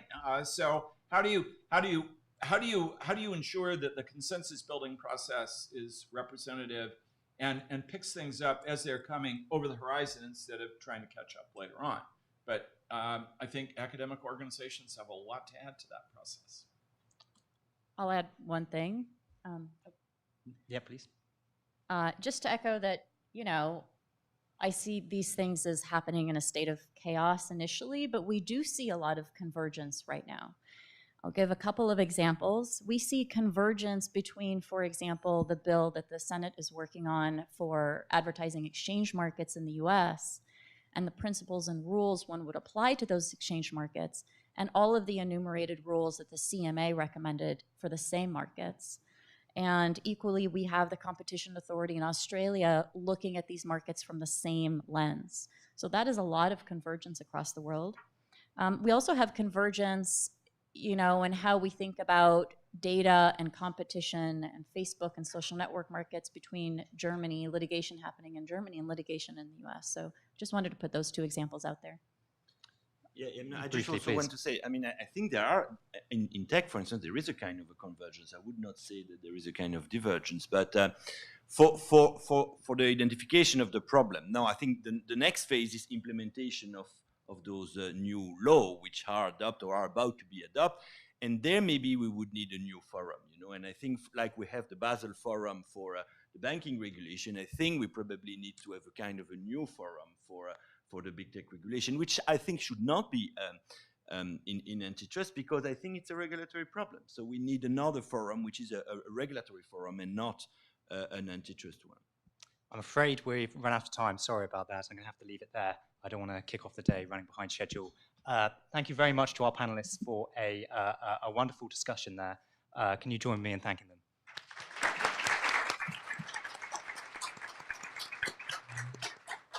I think we're going to go to a 15-minute break now. I look forward to seeing you in Bill's bar for the bar fight over the consumer welfare standard later. Enjoy the break, and then we're coming back at 10:15. Thank you. Oh, geez.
academic research. I'm John Barrios. We were originally scheduled to have 4 discussants. Nick can't join us this morning, so we're left with 3 great panelists to discuss this notion of the role that academics play in providing information for policymakers and the current threat with which independence has been judged. Even the conversation earlier today kind of alludes to what exactly do we gain from like true ideal academic research. I was brought in last minute. Otherwise, I would have thought this panel should have been titled, self-reflection.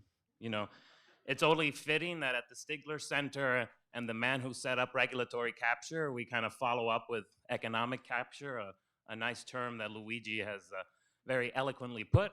And as an accountant that likes to think about antitrust, I do a lot of self-reflection. So it's nice that rather than look down the ivory tower, we actually look in the mirror sometime and think about how our research is impacted by our incentives. And with that, we have 3 great panelists. They're going to give a couple of introductory remarks, and we want to kind of set this up more of a discussion. To my left, I have Tommaso Valetti. He is a professor of economics and currently serves as the head of the Department of Economics and Public Policy at Imperial College. He's a non-executive director to the Board of Financial Conduct Authority. He was chief competition economist for the European Commission between 2016 and 2019, and he led the economic analysis on many large mergers, including Microsoft, Google, Android, and he's published extensively in the fields of I/O, regulation, and competition economics. To his left, we have Anat Ahmadi, who is a George Parker Professor of Finance and Economics at Stanford Graduate School of Business, a director of the Corporations and Society Initiative, while she is extensively published on information, financial markets, financial contracting, and corporate governance, including banking. Her current research and teaching, as well as advocacy, focuses on complex interactions between business, law, policy, with a focus on governance and accountability. And finally, we have Christian Lloyd, who will begin the panel. He is the Joseph Sonder Professor of International Economics, Finance, and Accounting at the University of Chicago's Booth School of Business. He is an editor for the Journal of Accounting Research. He is also a research associate at NBER and CEPRS. Professor Lloyd has written extensively on the role of disclosure and transparency in capital markets and other settings, the economic effects of regulation, international accounting, corporate governance, as well as corporate finance. His current research focuses on issues relating to reporting and ESG issues. And with that, you have the floor. Okay, thank you, John, and thanks to the organizers for asking me to be on this very interesting and prestigious panel. I thought to kick us off with a little bit of evidence, but before I go there, I wanted to sort of first flag that there's different forms or sources of bias. There is the bias that presumably we're going to talk about mostly on this panel, which is the idea that there's outside or industry influence on the results. But there's also publication bias, so this idea that there's too many significant results in the literature and that null results are difficult to publish. There could be directional mistakes. The authors start with a hypothesis, they get initial results that kind of look like what they were expecting, and then they don't search as carefully for maybe coding or data issues than if they get unexpected results. And then there's also what Gelman calls the garden of forking paths, which recognizes that there's lots of flexibility in research. And then when we get to a fork, we make decisions. And if we make these decisions contingent on what the data is, we could end up with biased results, even subconsciously. And that whole sort of recognition and the evidence we have, for instance, on publication bias in various fields, psychology, social sciences, political science, and also in the biomedical research, have led to this discussion over reproducibility of our results, the reliability of our results. And I think these are important debates to have in the background of today's panel. And I also mentioned these other sources of bias because they're also present when we're going to look for bias that comes from industry sponsorship, right? So when we're trying to do this empirically.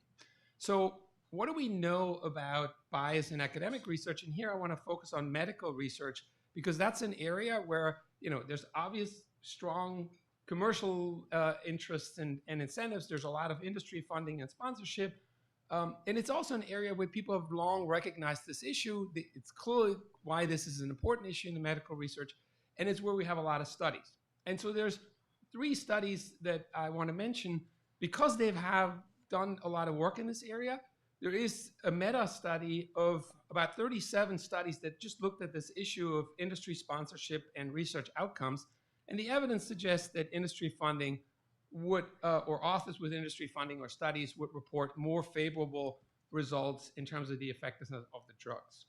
There is also a Cochrane review. These are systematic reviews that follow certain guidelines, and I'll talk some more about that later because I think it's very relevant to the panel, where they aggregate 75 different studies on the question of industry sponsorship and research outcome. And they find that industry-sponsored studies more often have favorable efficacy results, similar harm results, and more favorable conclusions. The other result that's in that review that's really interesting is that the industry-sponsored studies tend to have a bigger sort of a disconnect or less agreement between the results and the conclusions. So suggesting that where some of the bias might be happening is in the conclusions that people draw from the evidence. And then there is another study that I'm mentioning because I think it might be relevant for some of the things I'll say later, is the Hansen et al. Study, which basically looks at bias in reviews. So in these systematic reviews, in these Cochrane reviews that aggregate the literature, they look at about 1,000 of these reviews that are on all kinds of medical questions. And they basically find that estimated treatment effects were not statistically significant or different for reviews that had industry conflicts or financial conflicts versus ones that didn't. There's also no statistical significance difference in the frequency of favorable results with and without conflicts of interest. But they do find that systematic reviews with financial conflicts are more often having favorable conclusions and somewhat lower methodological quality. So again, pointing to maybe where some of this is happening is in the interpretation of the results. Now, to be sure, there are some results in the literature that also say there's no association, but overall, I would judge the evidence as saying there is support for this idea that industry sponsorship connects with more favorable outcomes. But what's important to note is that we don't know, or we know a lot less about the mechanisms. So is this implicit bias because people get more favorable towards the sponsor once they interact? Is it publication bias? Is it the company controlling the data? Is it suppression of adverse results?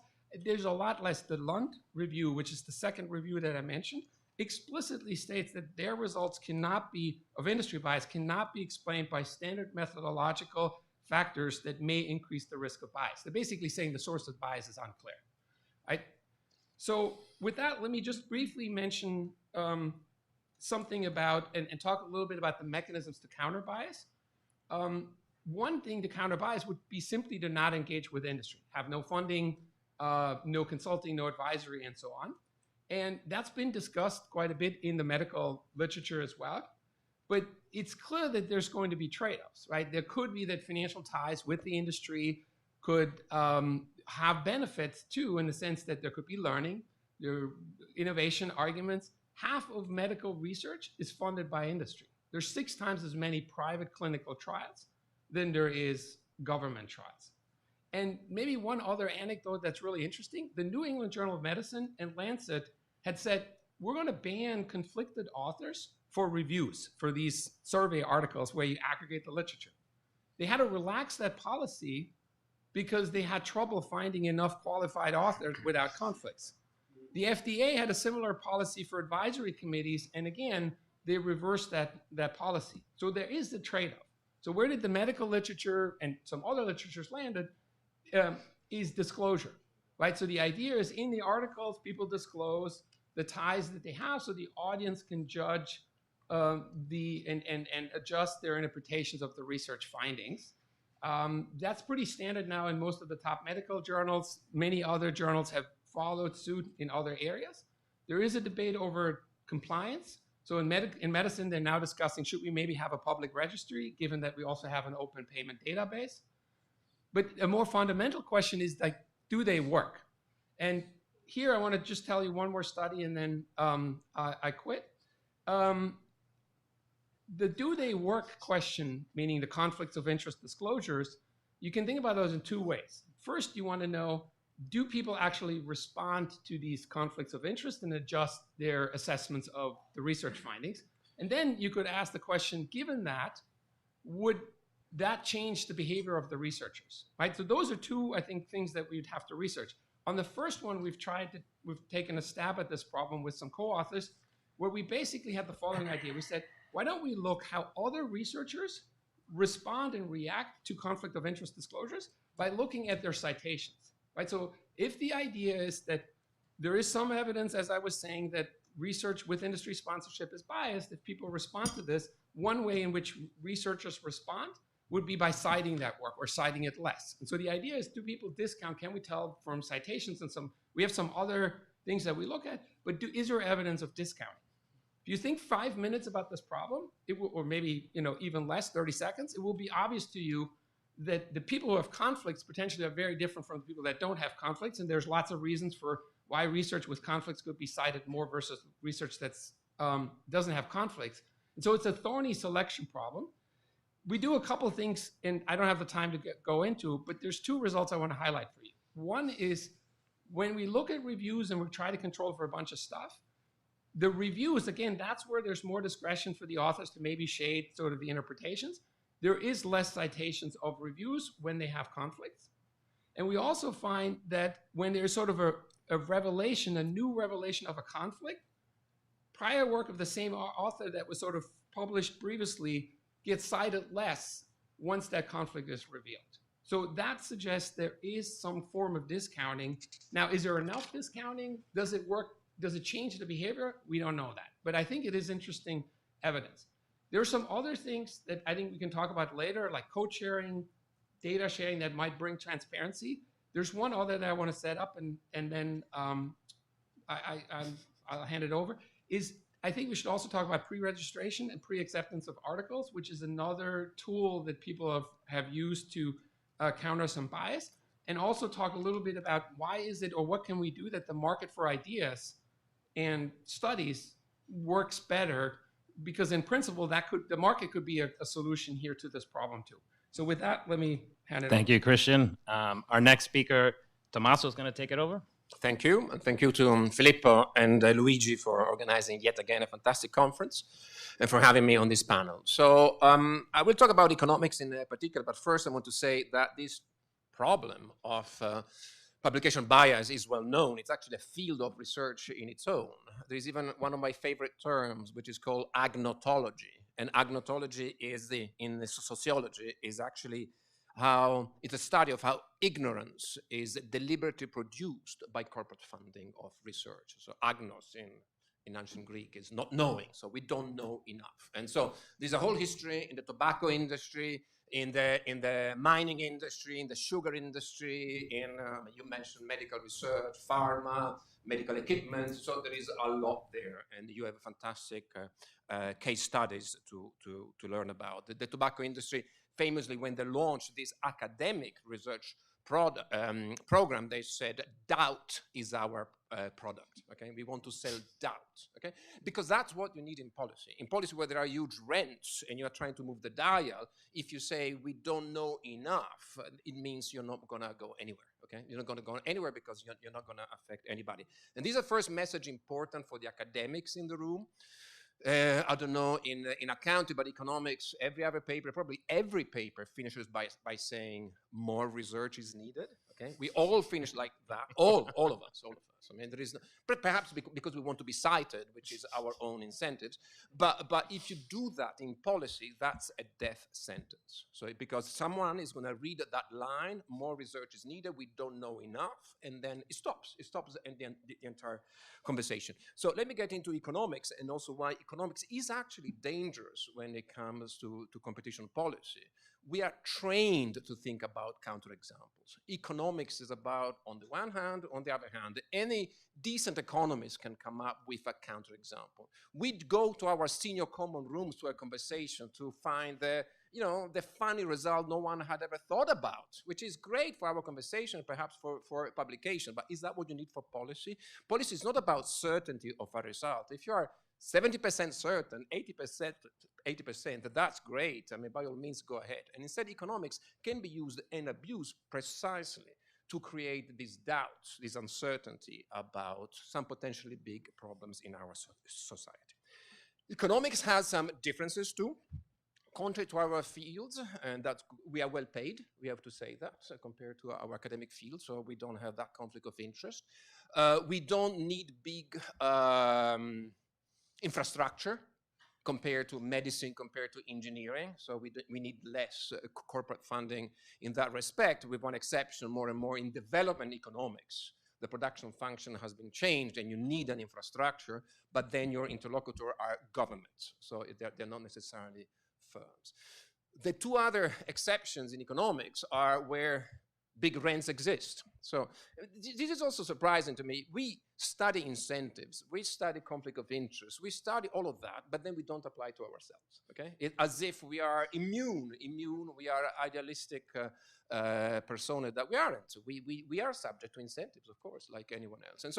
And when there are rents, money is going to be spent where the rents are. And the two big areas in economics are obviously banking and finance, and Anat is going to talk about it, and competition policy. So talk about numbers. When I was the chief economist of the EU, I was dealing with a merger between Bayer and Monsanto, and that was in excess of $100 billion. So that was the money on the table. Running cases against Google, that's a business model that makes $250 billion every year. That's the money, $1 billion. So these companies are ready to pay whatever it takes to get the merger go through, etc. What about the economists? Actually, when you think about competition economics, the gatekeepers are not the economists, but are the big law firms. So Google, Bayer, Monsanto, they go to a big law firm. And they say, we want to get this deal through, or we've been accused of that, help us. And then the big law firms go and hire the economists. But the economists come as a second step. And here we're talking about economics. We have to distinguish. By and large, the dance is being led by the consultants and by think tanks. I don't want to open the Pandora's box unless you want me in the Q&As.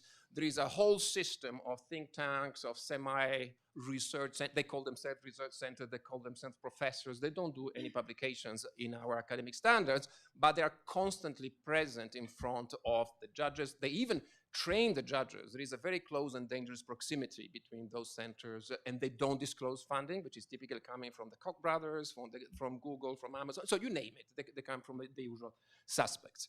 So these are the big chunk. And what about the academics?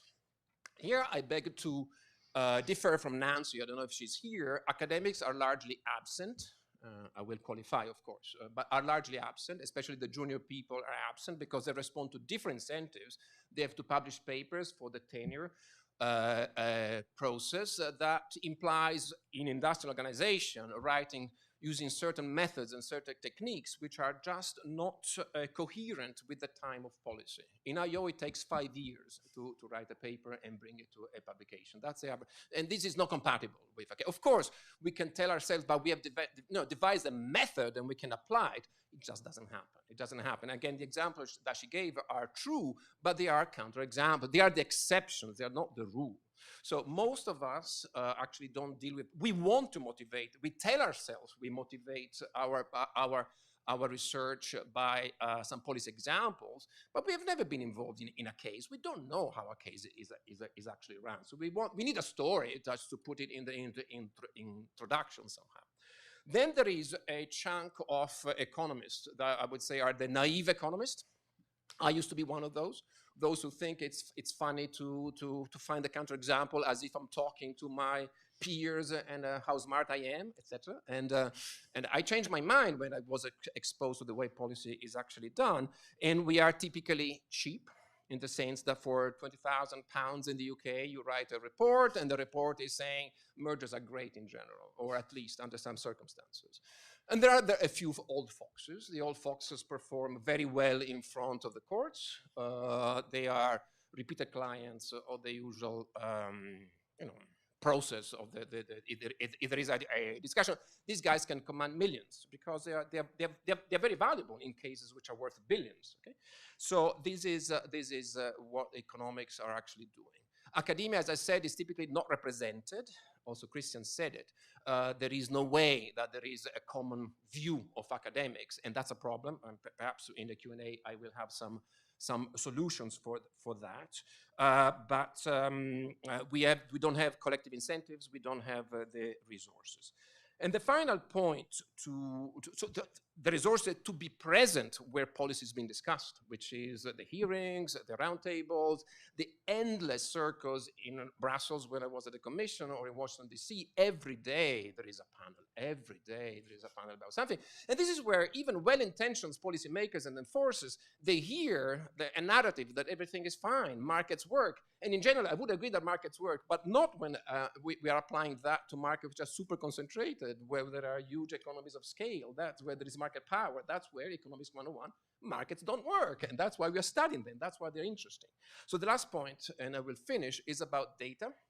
That's really, generally speaking, in economics, a trend that we need to publish empirical papers.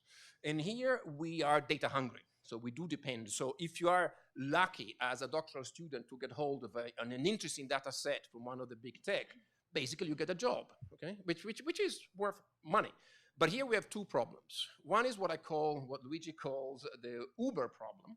So the Uber problem is a problem where Uber will accept to give you data only subject to you doing research which is positive to them. So, and not surprising, but it is correct research. It's not wrong. It's not wrong. But Uber will find there's some research that shows that, I don't know, waiting times go down or something like this. But to say, an example that Luigi likes very much, to see whether drivers of Uber are reckless and they cause more accidents, there is no way that Uber will ever give you the data for that, ever. Similar for Airbnb. So Airbnb will get you to some data, and academics have access to some data sets. So if you say wonderful things about the positive externality, but never about the negative externalities. And then there is the big tech problem, which is the opposite, which I find it very interesting. So big tech in the past 20 years never, by big tech I want to be specific. I'm talking about Google, Amazon, Facebook, Apple. They never gave any data sets for academics for research in competition policy, okay? Never. You have other tech companies, eBay, I've got Steve here, you got others, okay? You got Yelp, etc. But these are not the dominant companies. The dominant companies never gave any data sets, which in practice meant, because that's what we do in academia, if you don't have the data, you're not going to study a question. You're not going to study it. You're going to move somewhere else, okay? So our talent for 20 years have been employed in other directions. If I think about digital platforms, the discussion that we're having today, 2022, about digital platform, you ask an economist, well, say digital platform, oh, they connect markets. Market exists where they previously didn't exist. However, because of the winner-take-all kind of dynamics, there is a monopolization problem. That's exactly what we knew already 25 years ago, okay? From the literature on two-sided markets, and we are still there. So that's been a huge success because from us, from academics, but we haven't learned something that we should have learned because the question which are valuable, which is self-preferencing, etc., the data are there, they exist, but we never managed to get handle of those data, so we don't have an answer to those first-order questions, and that's a problem where as I said, the Uber problem is that you direct research in a certain way. But more interesting, the big tech problem is that you don't allow people to do research in a certain way, which means that our collective attention is diverted onto something else, and we are still left with these two hands, and we juggle with still, as we used to do 20 years ago, but I don't call it a success. I do look into my mirror, and I don't call that a success. Thank you. Thank you, Tommaso. But yeah, we will be opening Pandora's box, so don't worry about that. The next up, Anat. Thank you, and thank you for inviting me here to this really important discussion. And I also congratulate the organizers for the way this comes about right now. So we had a setup where we heard some of what was going on, and we go to the academics now because they are important. Now, when I wrote a book that was trying to explain things to lay audiences, there was a chapter that ended up being deleted, basically eliminated from the book and now just existing online. They omitted chapter because it was about some really complicated academic stuff for which you needed to explain credible threats and all kinds of complicated things. And we were told, well, nobody really believes that. That's just nonsense. So we put it out of the room, but the academics are important because they are used and they themselves use and abuse their set of tools. And that's their set of tools. I'm a theorist, and my coming into this and being on this panel comes out of having been very naive for 25 years until I fell into a certain rabbit hole. The rabbit hole was the rabbit hole of banking, and we heard in last panel that, banking is so heavily regulated, that you got wise people in Basel. Well, not so much. Banking is a really unhealthy part of the economy. Banking is where academics are sometimes involved, or people who are academic-like in various central banks and other research places, and they produce some research that is incredibly flawed. And they get away with that because they kind of invoke all kinds of complicated models, and a lot of assumptions are hidden in them. So the thing that that economists do, and there's a data issue, and there are a whole bunch of other threads that I can go to, but I want to emphasize the importance of assumptions and narratives. So we are, I think it was Lucas that said in 1988, what do economists do? And he said, we tell stories. And so the stories are a set of narratives that sometimes would be dressed in Greek symbols or in data tables, but in them are a lot of assumptions. And these assumptions are thrown around with not much regard, and then without the proper reflection, especially when you start an introduction being motivated by the real world because you got to sell that your stuff is important, and then you go into the weeds of the model, and then you come out the other side, sometimes making a policy prescription or saying there's more to do, but the results indicate this and that, some carefully worded words, and then off you go, hope to be cited and get published and get tenure and all this stuff, even inside academia. And that's outside being paid, because we don't, in economics, we don't really need to be paid that much.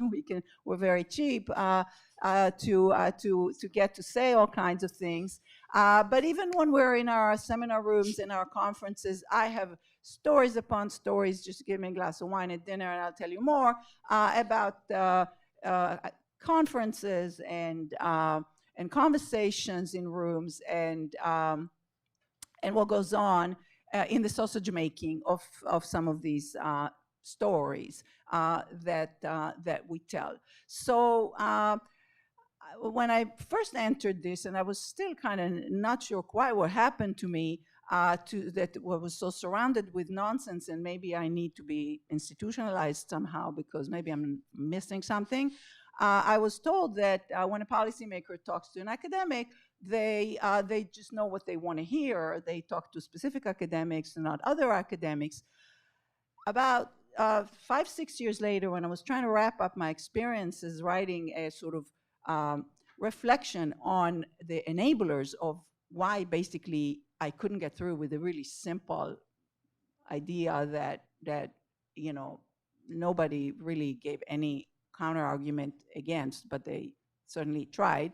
I encountered people from the industry because I started being almost an anthropologist of culture, of capture, to see how this capture, to see how the policymakers interact with the industry, with few academics in the room, in many cases, and where I met one person who continues, I checked up on him recently, continues to work for one of the big banks, very happy, pandemic worked really well for him, unlike another ex-banker who messed up his life by being a whistleblower. This person did not whistleblow, but he continues to do compliance for a major, too big to fail bank, and that's a huge, huge thing that enables this industry to persist in total bloated recklessness.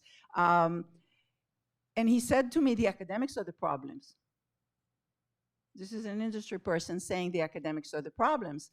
And later, which of course I also thought, but was interesting coming from him, and later in an exchange, in an email exchange, he said, quoting some academic paper of people who are not captured in the traditional conflict of interest, not paid by the industry, but just writing stories that through some other incentive system, publication, other, get cited and get thought of to be very clever and all this other stuff. With such friends, he said, who needs lobbyists? Now, my response to that was that they do need the lobbyists, because the lobbyists are the marketing people. So in this world, persuasion matters, and the lobbyists help you persuade. So you pick and choose the academic stuff you like to put in front of policymakers, and I've seen this so many times. And of course, you go and dismiss research that you don't like.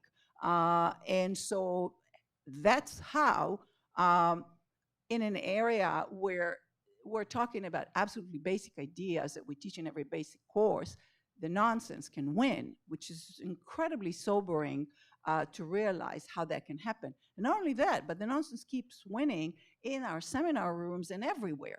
You'd hear the words that connotes all kinds of good things: innovation, credit, liquidity. These are words that really are every seminar around Stanford in particular would use one of those words almost all the time. But innovation in finance is oftentimes, of the variety of, these new rules will change the way I get around them, meaning some regulatory arbitrage. And we have a lot of innovations, including in tech, that have caused a lot of harm to this world that we don't want to look there. So bottom line is that we have the problem in psychology called willful blindness. We have the problem of saying, being merchants of doubt and saying we don't know, and all kinds of other things that made me go to read social psychology about moral disengagement, about how people can do these things and sleep well and all this stuff. But it's been very dismaying to see the academics refuse to look, refuse to engage, and just continue to make assumptions all over the place and just move on and never really examine these assumptions, never lift the rocks and see what's under the rock, all this stuff. So I can back this with numerous examples, but that's my bottom line. Bias is pervasive. Thank you. Before we open it up to question, I had a couple of kind of questions and inquiries to the panel. I kind of Tommaso's discussion kind of thought to me about an old methodology book that kind of justifying theory. I'm going to get in trouble, but it was like, well, part of it is there's just consumption value, which is kind of how I thought of your comment as we get in the seminar rooms and we try to convince ourselves of how clever we are. And when we think about then policy value and kind of getting into Anat's point here, like this kind of crossover between, well, forget about the bias being that you're bought off by the industry. When you have these friends that are just throwing around models and throwing around empirical papers just to be clever and then being strategically picked out. So how do we kind of, as a profession, look in the mirror and how do we balance those two things, thinking about, again, which ends up being an externality that we don't internalize when we write a paper. It's more about, oh, I'm super clever. I came up with this kind of RDD design and it fits with a nice little monopsony model and wow. So how do we kind of think about the policy implications and should we care as specifically for like a junior academic? And it's open to anybody in the panel. Sure, I can take one crack at it. I mean, one thing that I didn't know about until I sort of started reading more about this in the medical research area is, and I think we can actually learn something from that in economics and other areas, is they made a really concerted effort to build an infrastructure on how to aggregate academic research. And I'm not saying that things are perfect, but this whole movement towards evidence-based medicine has created some features or institutions that I think are worth considering. So the Cochrane reviews that I mentioned earlier, essentially reviews, there's a guidebook, a handbook that has like 200 and something pages that talks about how research should be aggregated. They will talk about how standards of evidence and like the quality of the evidence gets rated. There's risk of bias factors that they try to evaluate. And the reason I mentioned this and why this is interesting is it would help with the cherry picking or the market of for excuses, right? The problem is, we're, like you were saying, we're producing results, and then people are perhaps cherry picking the results that support a certain position. And so one thing that we could do, and it's not going to be a perfect solution, because as we just heard, I mean, there are issues in medical research as well. But one where it would help is if you systematically aggregate the evidence, and these Cochrane reviews are actually relatively easy to read. There's a plain English version for the policymakers or for the practitioners and so on. That would help, because it would make it harder to say, here is a position, and even though it's a position that's way out there, if you say the bulk of the evidence supports the following, and then you kind of aggregate the evidence, and you sort of explain how this is supported, what the quality of that evidence is. To me, that would already be a pretty important step, and we're nowhere close to having anything of that nature in economics or finance or accounting. Go ahead. Okay, so just to add to that, so we have to think about our own bottlenecks in our own academic careers, and these are the editors of journals. So we really need to affect the mentality of editors of journals. There are many ways of doing that.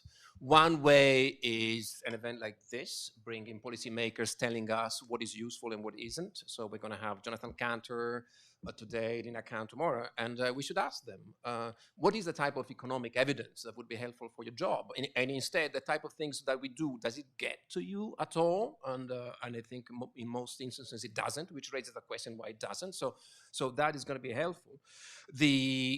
As Christian said, in economics, we don't do systematic reviews, perhaps because journals don't like them, okay? But instead, there are methods which are used. I mean, in medicine, for God's sake, it's a very important field.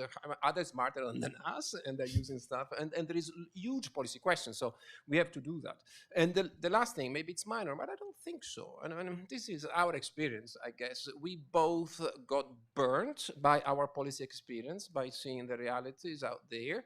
And I had, probably you had to ask yourself, why am I doing this? Okay, what is motivating our lives? Is it some extra money you want to do, or you want to do the right thing? And sometimes we have to ask those questions. And it's, of course, people have jobs, careers, they have to respond to their own communities, which has some norms and conventions. But more than that, I think it's good. There is a movement now. So I think, ending with the positive, I think there is so much goodwill, and I think I want to be positive for the future because of the young people in the audience.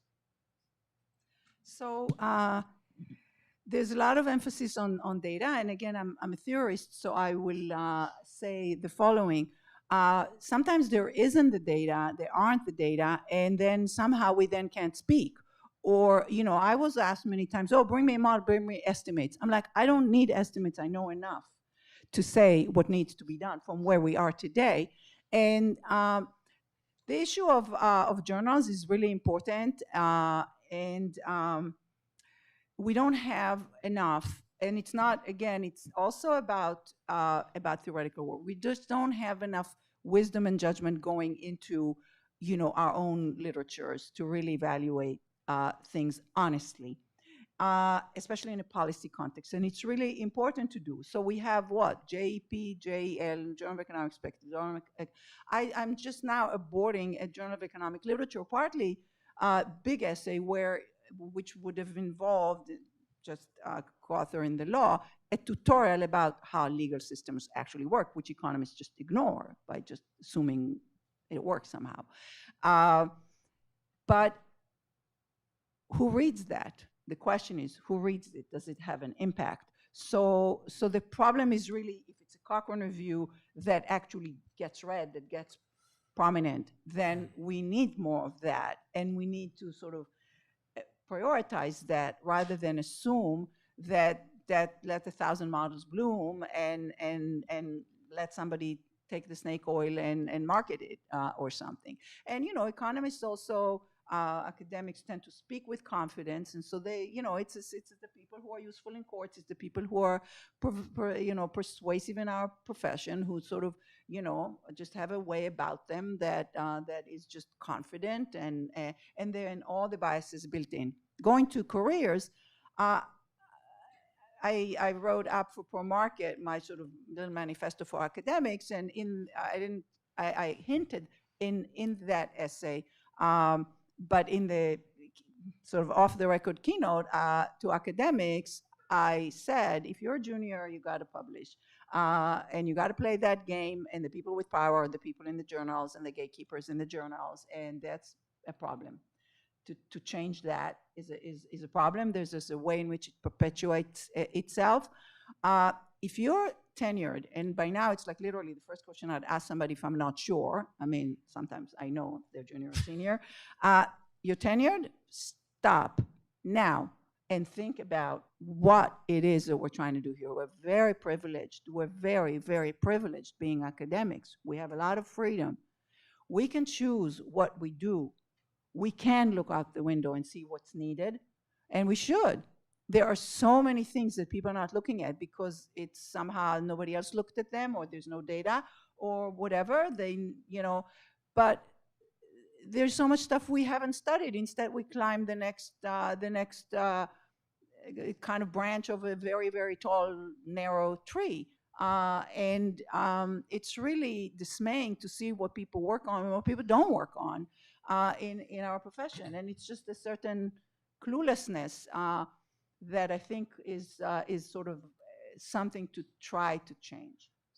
So something that I kind of see from your comments is part of this is even if we de-bias the estimates in the academic field, a lot of this is a messaging campaign. Back to Tommaso, so if you have these think tanks and you have these people out there like merchants of doubt that could be producing these estimates, what incentives are there in kind of the peer-reviewed academic community for you to go out there and actually be like a public advocate? Because it's not enough just saying that, well, we have a metadata analysis and we see that this estimate is outrageous. How do you persuade the public? Yeah, so there I want to just say, and I congratulate Stigler Center for having programs for journalists and engaging with journalists, that we cannot, in a democracy, we need to hold power to account. And we cannot say that I think that I view academics as a sort of sophisticated investigative journalists. And that's how I want to view some of what we do. We need to help the media, especially today with the media business model being challenged and investigative reporting having trouble being funded, that we are here to help hold power to account. And if we have everything it takes to do that. We just have to want to do that. That's the problem. I think the want may be part of it, but I think I want to come back to the data issue and maybe connect this with an area that I have studied more and know a little bit more about, is this idea of like regulatory research, right? Where we study regulation and try to figure out what works and what doesn't work. There, I would say data is a huge issue. I mean, we often don't have the data, but it's interesting in my mind to think about why is this that we don't have the data. I think a lot of times people are worried about that regulation creates extra burdens, screws things up, has unintended consequences, and that would make it even more important to study it. And so in my mind, this whole notion of like evidence-based policy making, we're not anywhere close to what, again, they try to do, where the term comes from in medicine. But if we were really wanting to do that, for instance, it would, in my mind, would start with data. It would start, for instance, with saying, when we pass laws, there's going to be a process that also collects certain data, makes that data available, and then we do a post-implementation review and we look at that. And I don't know enough about antitrust, but my guess is you could do similar things with mergers, where you do sort of post-merger analyses, but you make data available to, and people will say, well, a lot of the data is proprietary. I think there's now really cool ways in which, we can make data available to academics under, where you can't share it with maybe the public, but you at least allow people to work with the data. And it should be clear that the results are not going to be subject to approval. What is subject to approval is that people don't release, proprietary data.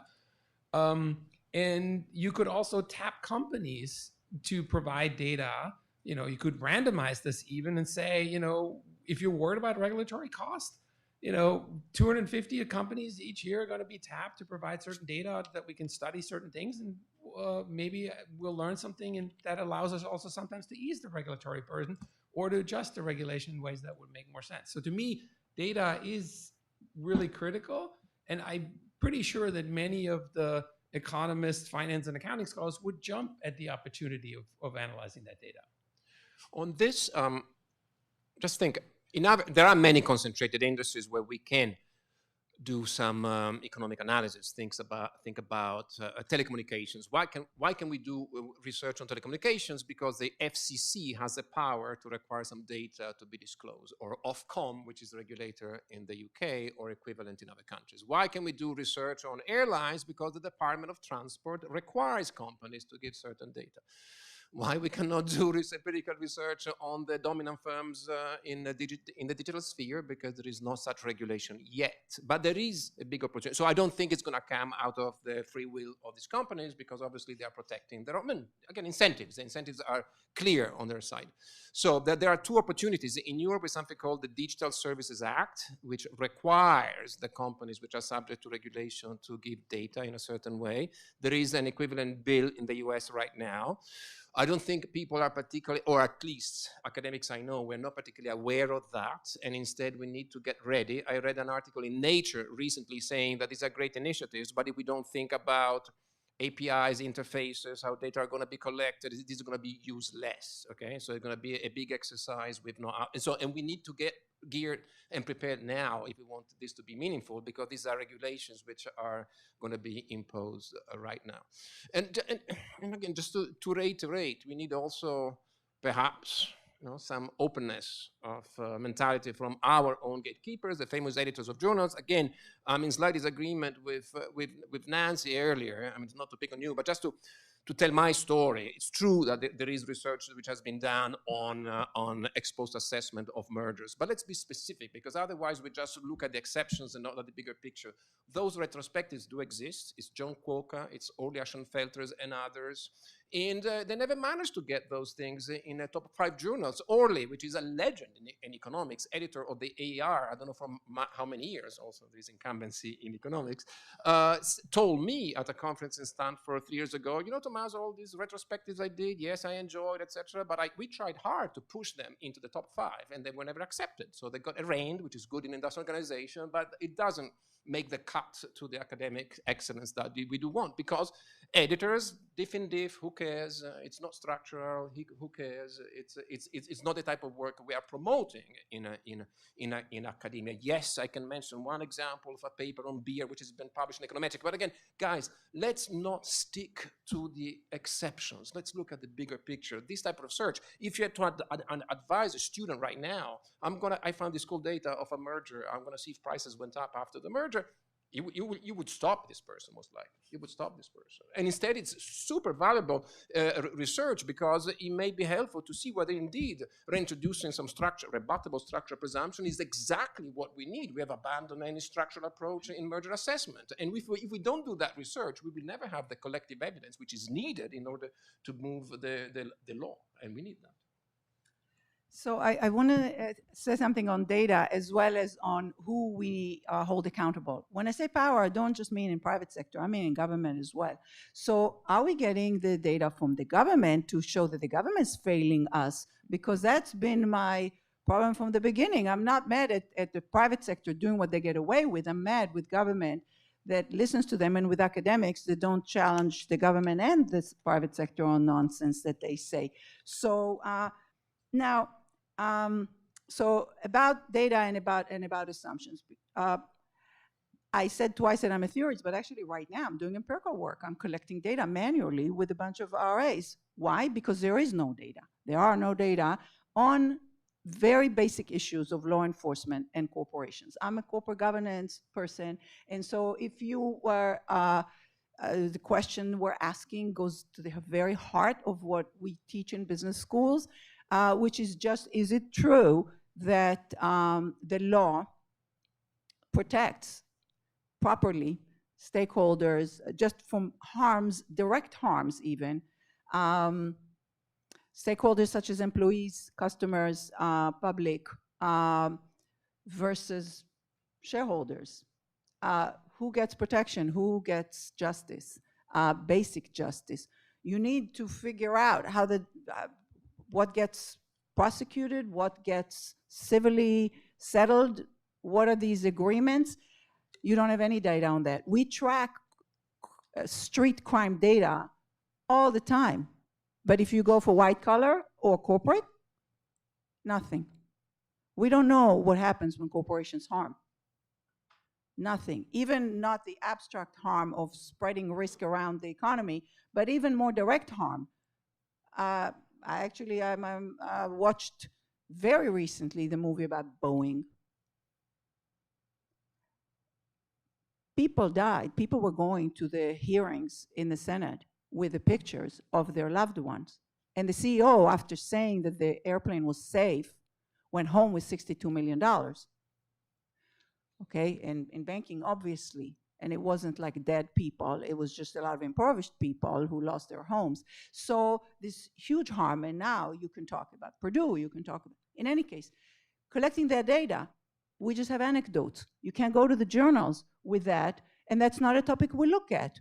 Luigi gave a presidential address about, why don't we look at fraud in finance? Whoa. I mean, that, you can be sure I will never be the president of the American Finance Association because I speak up too much.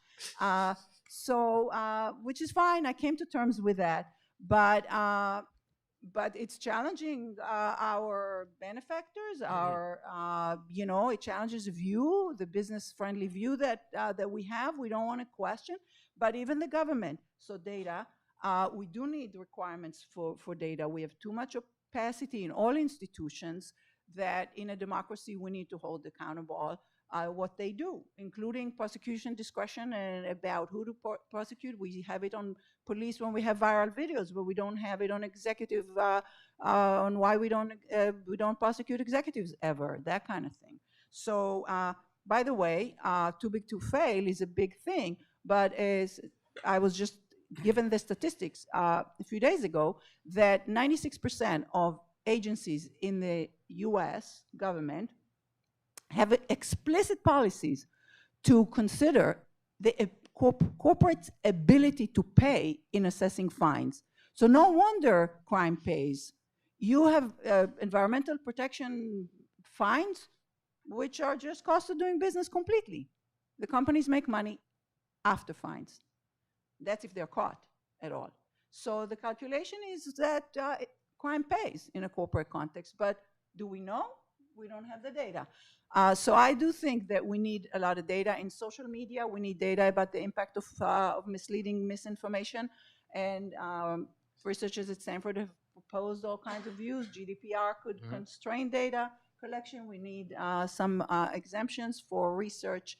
And we need to force Facebook and others to give researchers data. So to build on that, before we go to the public, kind of back to kind of the Uber bias or the private firm data and these kind of implicit biases where you might not share money, but data is power in an empiricist world.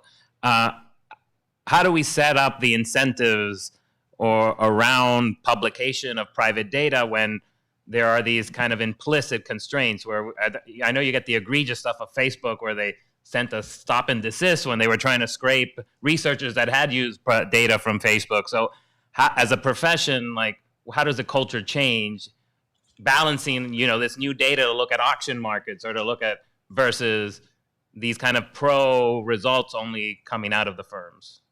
Thoughts, any? I mean, I was just going to say, I mean, it's basically the same issue that we have, identified in experimental work is the what people call the $5 problem. That you only see a subset of the studies, right? And the same is happening with private access to data. Now, I think with government institutions, that regulators that collect data, you could put rules in place where you say, look, you apply with an idea, and there is no, it needs to be reasonable. There needs to maybe an independent sort of advisory board that kind of makes these decisions. And then there is no ex post approval based on the results. The results are what they are. And as long as you don't reveal information that is proprietary, you go ahead. With private companies, that's obviously, I'm not a lawyer, but that is probably a lot harder to achieve. But we could, make that part of the, acts or consider putting more pressure on the companies and saying basically certain data should be made available to researchers and not be subject to approval of the results. And the journals, I think the medical journals do have policies actually when there's some medical journals will not publish results when the company has control over the data, right? And I think more and more journals could move in that direction and basically say that would then change also the researchers' incentives. If you said, look, there's certain rules that we have that you can work with private data, but here are the rules. For instance, somebody else might have to be able to come in and say they're going to run the code and make sure that things work, or I think there's sort of ways to address this a little bit through the journals as well. That was where I was going with this. Is like most of the talk is like external regulation, but as a profession, self-governance, which we claim to, like, is there a coordination problem? Is it just kind of like first mover, which journal would do that because then you'll get a shift? Like, what do you guys see as the constraint on the part of the profession self-regulating? Well, one thing is, as Christian said, medicine is ahead of us because they have this problem for many years, and the magnitude is also bigger. So they have devised some methods and some ways of dealing with it, which are useful. And I've seen, very decent companies giving data, but typically they retain a veto power at the end. The fact that you share drafts is fine. They are industry experts. You want to get feedback.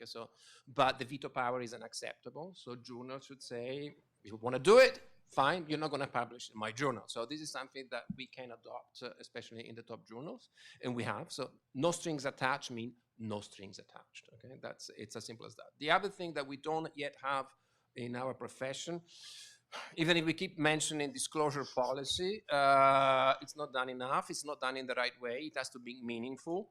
Again, I speak just for my own field, but too often I see virtue signaling. If I told you, hey, I've been the chief economist of the European Commission 15 years ago, but in the past 10 years, I've been working for Google. So probably you would be more interested if I'm writing a paper right now. I should discuss, who cares about your work with Enforced 15 years ago? You want to know you're working for Google. So you have to name and surname of the companies you've been working for in the past 3 years. This is a policy we adopted, for instance, in the RPM of the CPR on competition policy we currently have.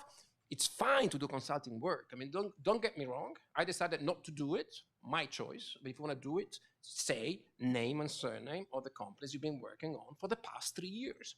Recently, I've seen a paper by somebody saying, oh, this paper, which is ex post assessment in mergers, one of us was involved with one big tech company for a bit, and that guy was the chief economist of a very large big tech company for the past 2 years and was on the payroll of that company. I mean, you have to be explicit. I mean, otherwise, if you don't change those norms, it's not.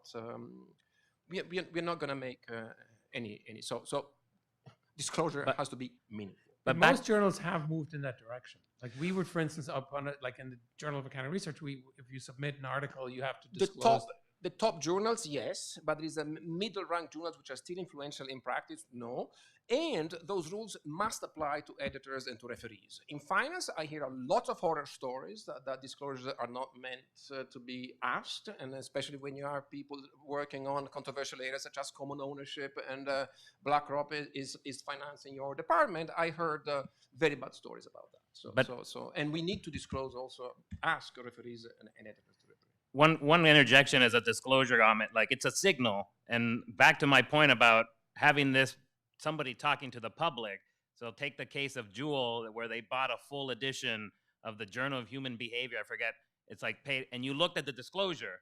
So the editor disclosed that, yes, I'm the chief for Jewel. I also wrote 3 of the paper, and it's an internal gender. So all that is publicly there, yet that research was used to peddle the Jewel in front of Congress. So even with the disclosure, there seems to be like a receiver problem in terms of a public imaging. Like, what are we doing to counter that? Like, the limitations to the disclosure, per se. No, I agree. There are limitations to the disclosures.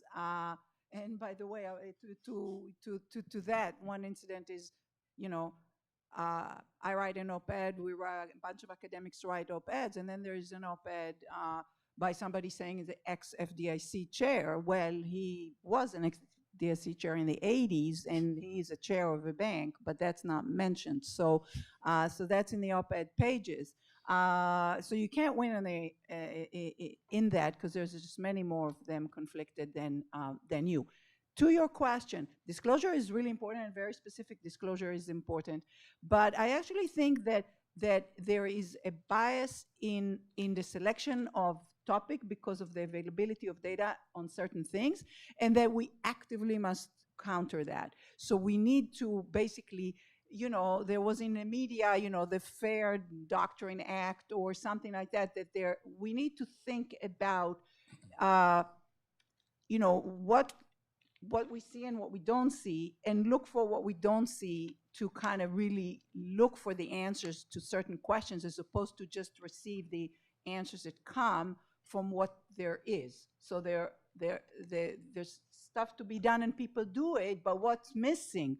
So, for example, myself 20 years ago, when I was more inclined to write theory, I would write maybe a model of, you know, whistleblower rewards. Like, how should you pay bounties to whistleblowers? Okay, that I could see the model in my head. I tried to sell it to some young people. Okay, there's a model. You might get it published. You know, I'm not in the mood anymore to haggle with referees over, you know, a paper that says, you know, this parameter says you should do this and this parameter says you should do that, or whatever, which is sort of a theoretical paper, some graphs, some math, but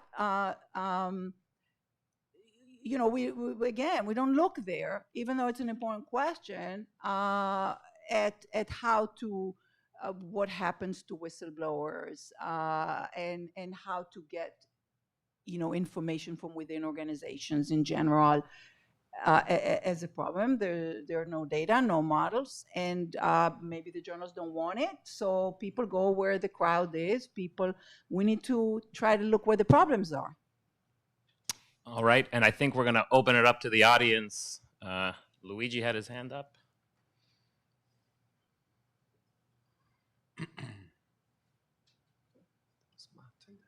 And then, yeah. So as Tommaso said, I'm very passionate about the issue of data access as an issue, because we are at a conference on competition. I think that I see a remedy on many of these issues in the competition among academics, but this competition is severely limited by data access. And so clearly one solution is regulation that forces data access. As Tommaso correctly pointed out, one of the benefits of regulation is that researchers can access data and see what's going on, what's not going on, and so on and so forth. However, I would like to discuss, since we have an editor of a journal and a lot of other people involved, is what we can do as academic in journal access, because the only power we have is journal access, regarding various papers. And I don't have anything against Uber personally. In fact, I use Uber all the time as a consumer. However, I find their data access policy and the interaction of academics particularly egregious. So let me tell you a story, because many people might not be aware. So there is this interesting paper that looks at the gender gap in driver in Uber, okay? This is written by top academics, some of which are my colleagues. And it shows that, surprise, surprise, men get 7% higher pay when they drive Uber. And apparently it's not because of the tips they receive, but it is because they drive faster, okay? Now, the interesting thing is that paper stops there. It's published and stops there. Now, it is an insult to the intelligence of the authors and their good economic training to say they didn't ask the question, wait a second, you drive faster and safely? Or you drive faster and you kill people along the way? Because getting a 7% wage premium if you drive faster, chapeau to you, if this is safe. It's criminal if you actually kill people along the way, okay? Now, why the editor of that journal, The Scepter, did not demand that? And you say, if you cannot answer the question, I imagine, I have no inside information, but I imagine that the answer is Uber does not allow us to look at it, okay? And you say, but then if we can only do research on what Uber allows to do, that's not called research, it's called PR. And has its own dignity, but it's not to be published in the top 5 journals, okay? So what we should do, and this should have a coalition of editors and referees to say, if you don't have a clear policy that anything that you want to research with the data you have available is fair game. That article should not be published in a top economic journal. And this, as Anat was saying, is not only for the private sector. The first offender of this is actually the Federal Reserve.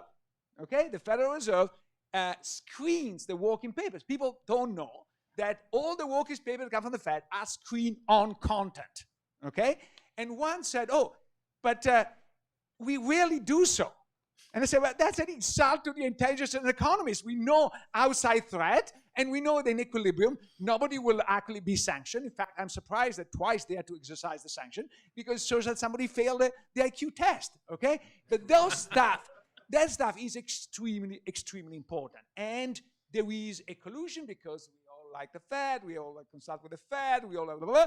And so we don't impose this restriction. So I love what this panel is producing because it's not just belly aching. I think we have the instrument to change. And the first instrument to change is force a acquired data access. And by the way, if you read in the fine print of what all our universities require, if you go through the university system, at least in Chicago, but I assume at most universities, and you see what are the conditions imply exactly that. So all the papers that are written and they have restriction, they are academically illegitimate, okay? And as such, they should be sanctioned. They sanction them and sanction the people that do that.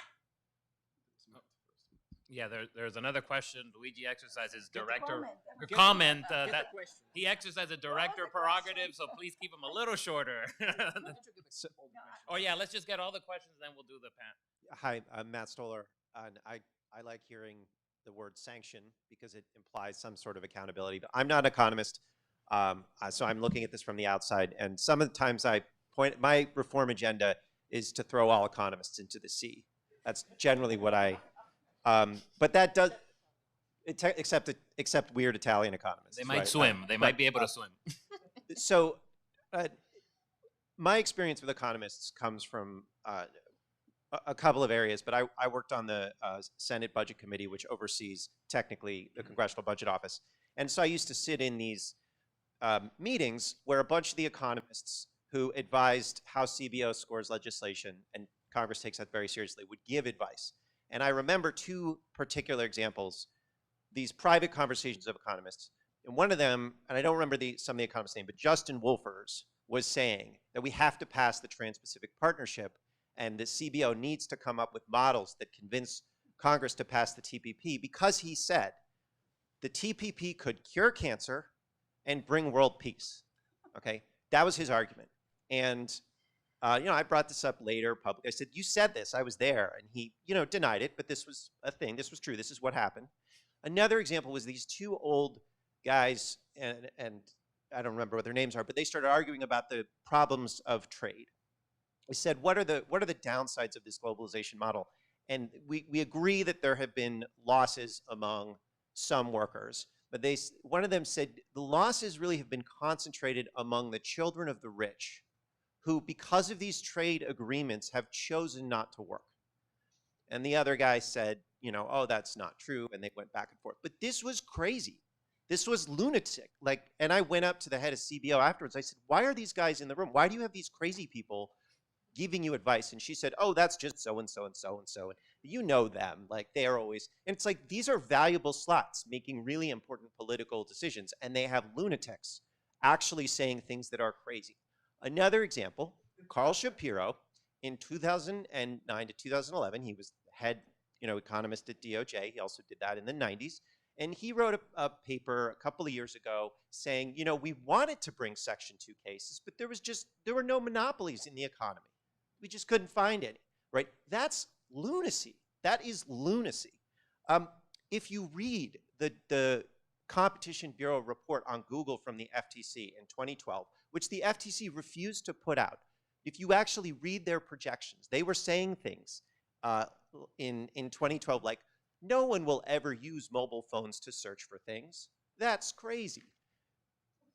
This is not just junk science. Economics is, missed the financial crisis, missed the supply chain crisis, missed the China shock. You know, they need 10 years of data on whether letting predators take over nursing homes kills people, and then says, maybe. You know, this is a profession that is dedicated not just to not understanding, but to pushing cigarettes as a cure for cancer. So I go kind of back and forth because I know we need a methodology. And for what it's worth, I think Mark Zuckerberg saying, I'm buying Instagram because, you know, I want to take competitors off the market. I think that should be enough to reverse that merger. But I kind of wonder, is economics fixable? Is it reformable? Or is the point of economics in all its areas designed to make sure that ordinary people have no say in a democracy over resources? And if that is the case, as I think it is, wouldn't it be better served for reformers within economics to start making the argument that we should pull economics out of every single area of law and find other methodologies to actually enforce the rule of law in a democracy? Okay. Next question. Luigi, this is the conference for next year. Then. Yep. With no economists, though. Hi, I'm Francine McKenna, and I'm a journalist who's going to become an academic, who's also participated in research, observed research, written about research. So I have a lot of thoughts about this, but I'll spare you all of them. I want to come back to something that Anat said about, you know, quoting someone about with academics like this, we don't need lobbyists. How do journal editors and tenured professors guide young, ambitious academics to make sure that they're not used? Because I see, in particular in the case of organizations, regulatory agencies, one that's very close to Christian in my heart, where the data is restricted by statute. But yet academics, you know, are hungry for access to that data, hungry to do that research, and you have research that comes out that then may have unintended consequences in terms of people picking off pieces of it, or it's too soon, or it's based on data that's limited, and the academics' research and conclusions is used for policy purposes that maybe they did not realize it could be used for, or that they don't even agree that it could be used for, making the academics more aware of this danger, in particular when they use restricted data or data that has access restricted. Okay, third journalist you're going to hear from right in a row. Sorry about that. I'm Brooke Fox. I manage ProMarket, which does have a disclosure policy, by the way. Many of you have written for us. But what I wanted to point out, I think there are a lot of parallels between this issue and issues in journalism, which I'm not going to say is free from all bias and capture. But if you are a journalist for a credible institution and there are rules against taking gifts from sources, and you will lose your job. And I understand that tenure prevents that for a lot of academics, but is there not something, but is that not something that academia could learn from, that journalists could learn from? It's not only a question of losing your job, but losing your credibility. If you're a journalist for, you know, the FT, the New York Times, Wall Street Journal, and you were to take gifts from somebody and then write a story as a result, like, not only would you lose your job, you'd lose your reputation.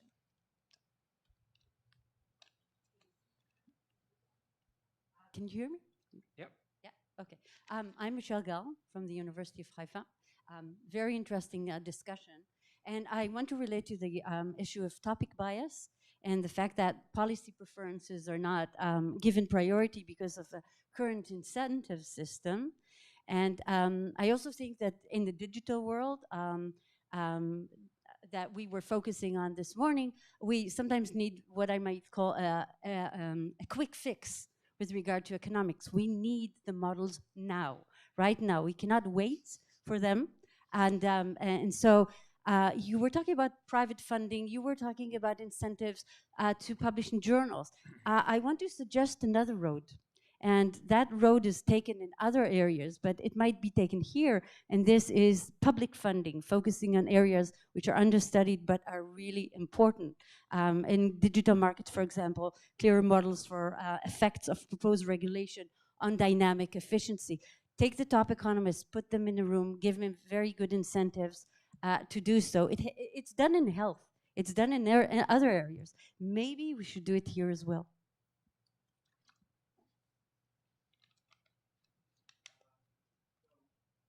Is this working? Okay. So I'm a theorist at U Chicago, and hearing the reporters and your comments, it's a bit disheartening, partly because I'm not such a good swimmer. So I'm kind of like thinking also, we all know that we can do an entire seminar and have a model and everything is consistent and technically correct, but complete nonsense. And I think there's a bit of a problem also within the university. Why do we have those norms for what functions as a paper that do not select the right things? And of course, I don't have the answers. I want to hear what your thoughts. One reflection from like another field is like the story of deep learning in computer science. So deep learning, those neural nets that are very popular now, was a source of ridicule in the early 2000s. And then in one of the big computer science conference, one of the researchers just put down a model and showed that it works. Like they have data sets and they test how the theories work by just running it. And he blew everybody else out of the water. And within 2 years, everybody switched gears because they saw that the thing works. And can we do anything like this in economics? Like, do our models work? Like, I don't know. How can we change the academic discourse to really ask, does this model work? Is that it? So I open it up to the panel to. Yeah, so we can go on, and we will go on for ages, and there is also lunch. So a few responses. On reputation, that journalists have, of course, reputation and losing reputation is a big sanction.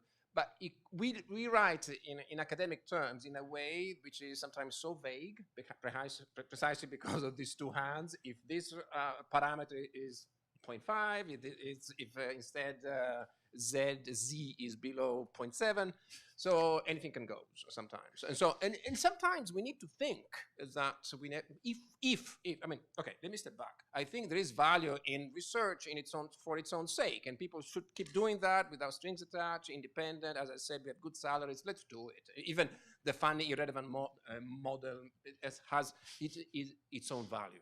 However, if we want to deal with policy, we have to become more assertive, because there's not such thing as something which is 100% sure. Otherwise, it would be per se.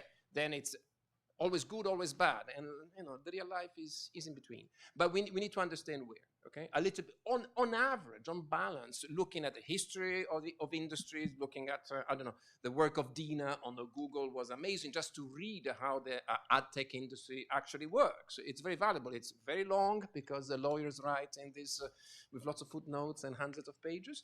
But you learn a lot more than any empirical work that you don't understand the mechanism. You see that on balance something happens, and then more research is needed.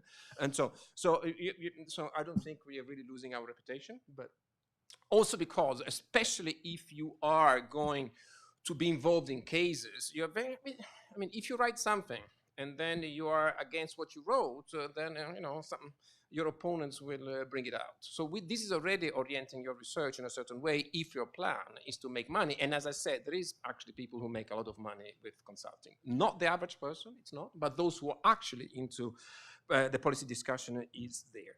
The problem, I think, I'm very pragmatic, but sometimes it becomes very personal. I'm Italian, obviously, but and we had, why is Italy interesting? Somebody was asking me, why is Italy interesting? Because we saw the problem coming from corruption and much earlier than anyone else. Italy is irrelevant in the grand scheme of things, but when we were growing up, we were under Berlusconi, okay? and we saw what that meant, and we saw the impact it had on markets, on people, and we left, and which was also a loss, a personal loss. And then I went to the UK, and in the UK I realized there's something called PPE, which is philosophy, politics, and economics at Oxford, which creates a whole class of politicians, okay? Which is the real problem of the UK. There you are trained to argue everything and the opposite of everything within 5 minutes, and these guys can speak in fantastic ways. But then you lose your fundamental fundamental value. So this is my philosophy. I became philosophical. I need, not every day. I don't want to go as a psychologist every day, but now and then, just saying, what's my value system? Is my research coherent with my value system? I think this is something which is, I mean, it's part of the conversation that I'm having with myself, with my friends, and with my co-authors. On Matt, you like to provoke us, and we like each other, as you know, and you are right in many ways. But is there a conversation where we can have, can economists be helpful, which is what we're trying to do? There is lots of interesting areas and ideas in economics which are coming from not the orthodoxy in industrial organization, the work of Jan, the work of Johanna, the work of Florian, etc., who, some of them even paid their own cost. Florian was not even tenured, didn't get any tenure at Yale University of management, which in my view is a big scandal, and because you're not doing this kind of structural work we want in the profession. But there is positive influx which is happening, and let's get that in. Let's say Thomas Philippon and other people, they're trying to bring ideas, and I think that's what we're trying to do at least. And I think the discussion has changed compared to this very same conference 5 years ago where anything could go. Now you see there's lots of economists which say it's not true. We have observed a lot of facts, there's many elements going in the same direction, and we are trying to change also from inside the system, and there is change in the institutions which is going in the same direction. But your approach also, Matt, of throwing everybody at sea, it's a nice provocation, but also I would urge you to try to think in what respect. Economics ultimately does give us a framework to think about things, okay, which is very helpful to order our thoughts. Otherwise, it's not the only one. It's not the only one. And we all agree we are trying to make this much more inclusive, including being here. With Christina, we tried on privacy. As I said, other people are bringing in things that, despite what people say, are not the ordinary center of our attention in cases. So I was the European Commission for 3 years. I haven't seen a single case involving labor considerations. So even if we have the methods to do it, we just don't apply them, which I thought it's a lesson which I learned, for instance. But so in the interest of time, I'm going to give Amat and Lou and Christian the rest of the time to kind of respond. Yeah, so Binya is sitting over here, wrote the book Economist's Voice. Is that what it's called? Economist's Hour, that's right. About the rise of economics in policy, among other things. And I agree that economists are taking up a lot of space and feeling themselves more important than, or making themselves more important than they probably should be, and less respectful of the real world and other people than they should be. But I wouldn't throw everybody to sea. I mean, I'm an economist, and I feel like, so I don't want to be thrown into sea. I'm fighting the good fight, but, okay.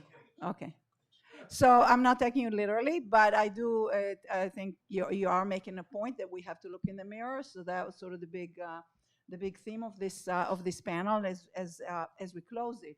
I also want to echo Luigi about the Federal Reserve in particular, which was really where I cut my teeth into policy.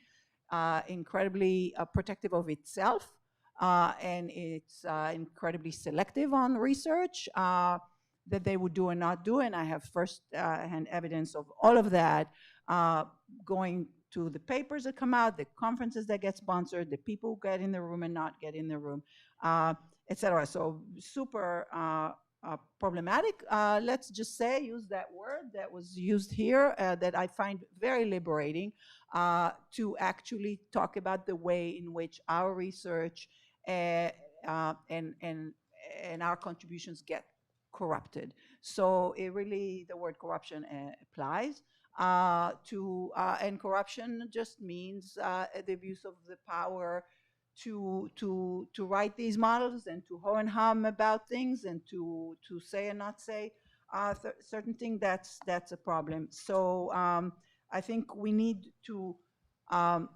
first recognize the problem. So the big problem about academic capture, economist capture, is that people deny it. We're special and different, which is false. Once we recognize it, then we go to where right at home, journal editorials, and what is a paper really about? Does it give us insight, or is it just clever and that's all? Is it about anything? Can you actually say what it's about, et cetera, et cetera? So there are just judgment questions that are kind of hard to really put your hand on, but beyond conflicts of interest and, you should be able to ask all the questions from data and all this other stuff that certainly is important when it comes to data. But I think, there should be certain sensibilities that apply to what we do in our domain, and then the way we engage with the world as well. Sensibilities and sort of a sense of responsibility as well. Christian? I guess a couple of quick comments. So first, on the economists that are figuratively thrown into the sea, I would say I've worked more with regulators and standard setters, and I would say often the objections to data access and doing more analysis came from the lawyers rather than from the economists. The second thing I want to say to Brooke's question about sort of, the bans for journalists, I think my sense is, but maybe this is thinking as an economist, that there's trade-offs, and the bans, we're like, I'm a business school professor, right? So in that sense, there's a lot of learning that I would say has happened from engaging with both businesses and standard setters. I know that you were more talking about gifts and payments, but I do think that there's some real value in these interactions that at least I would say maybe they have at times clouded my judgments. It's always hard to sort of say that, and we're not immune to these things, but I would definitely say that we need to sort of move probably along many margins. There is no perfect solution here, and I'm more of a glasses half full guy that says let's keep working on this problem, and that brings me kind of to Luigi's point, which is where I think, first of all, awareness is really important. Doing more in this area. The journals have started.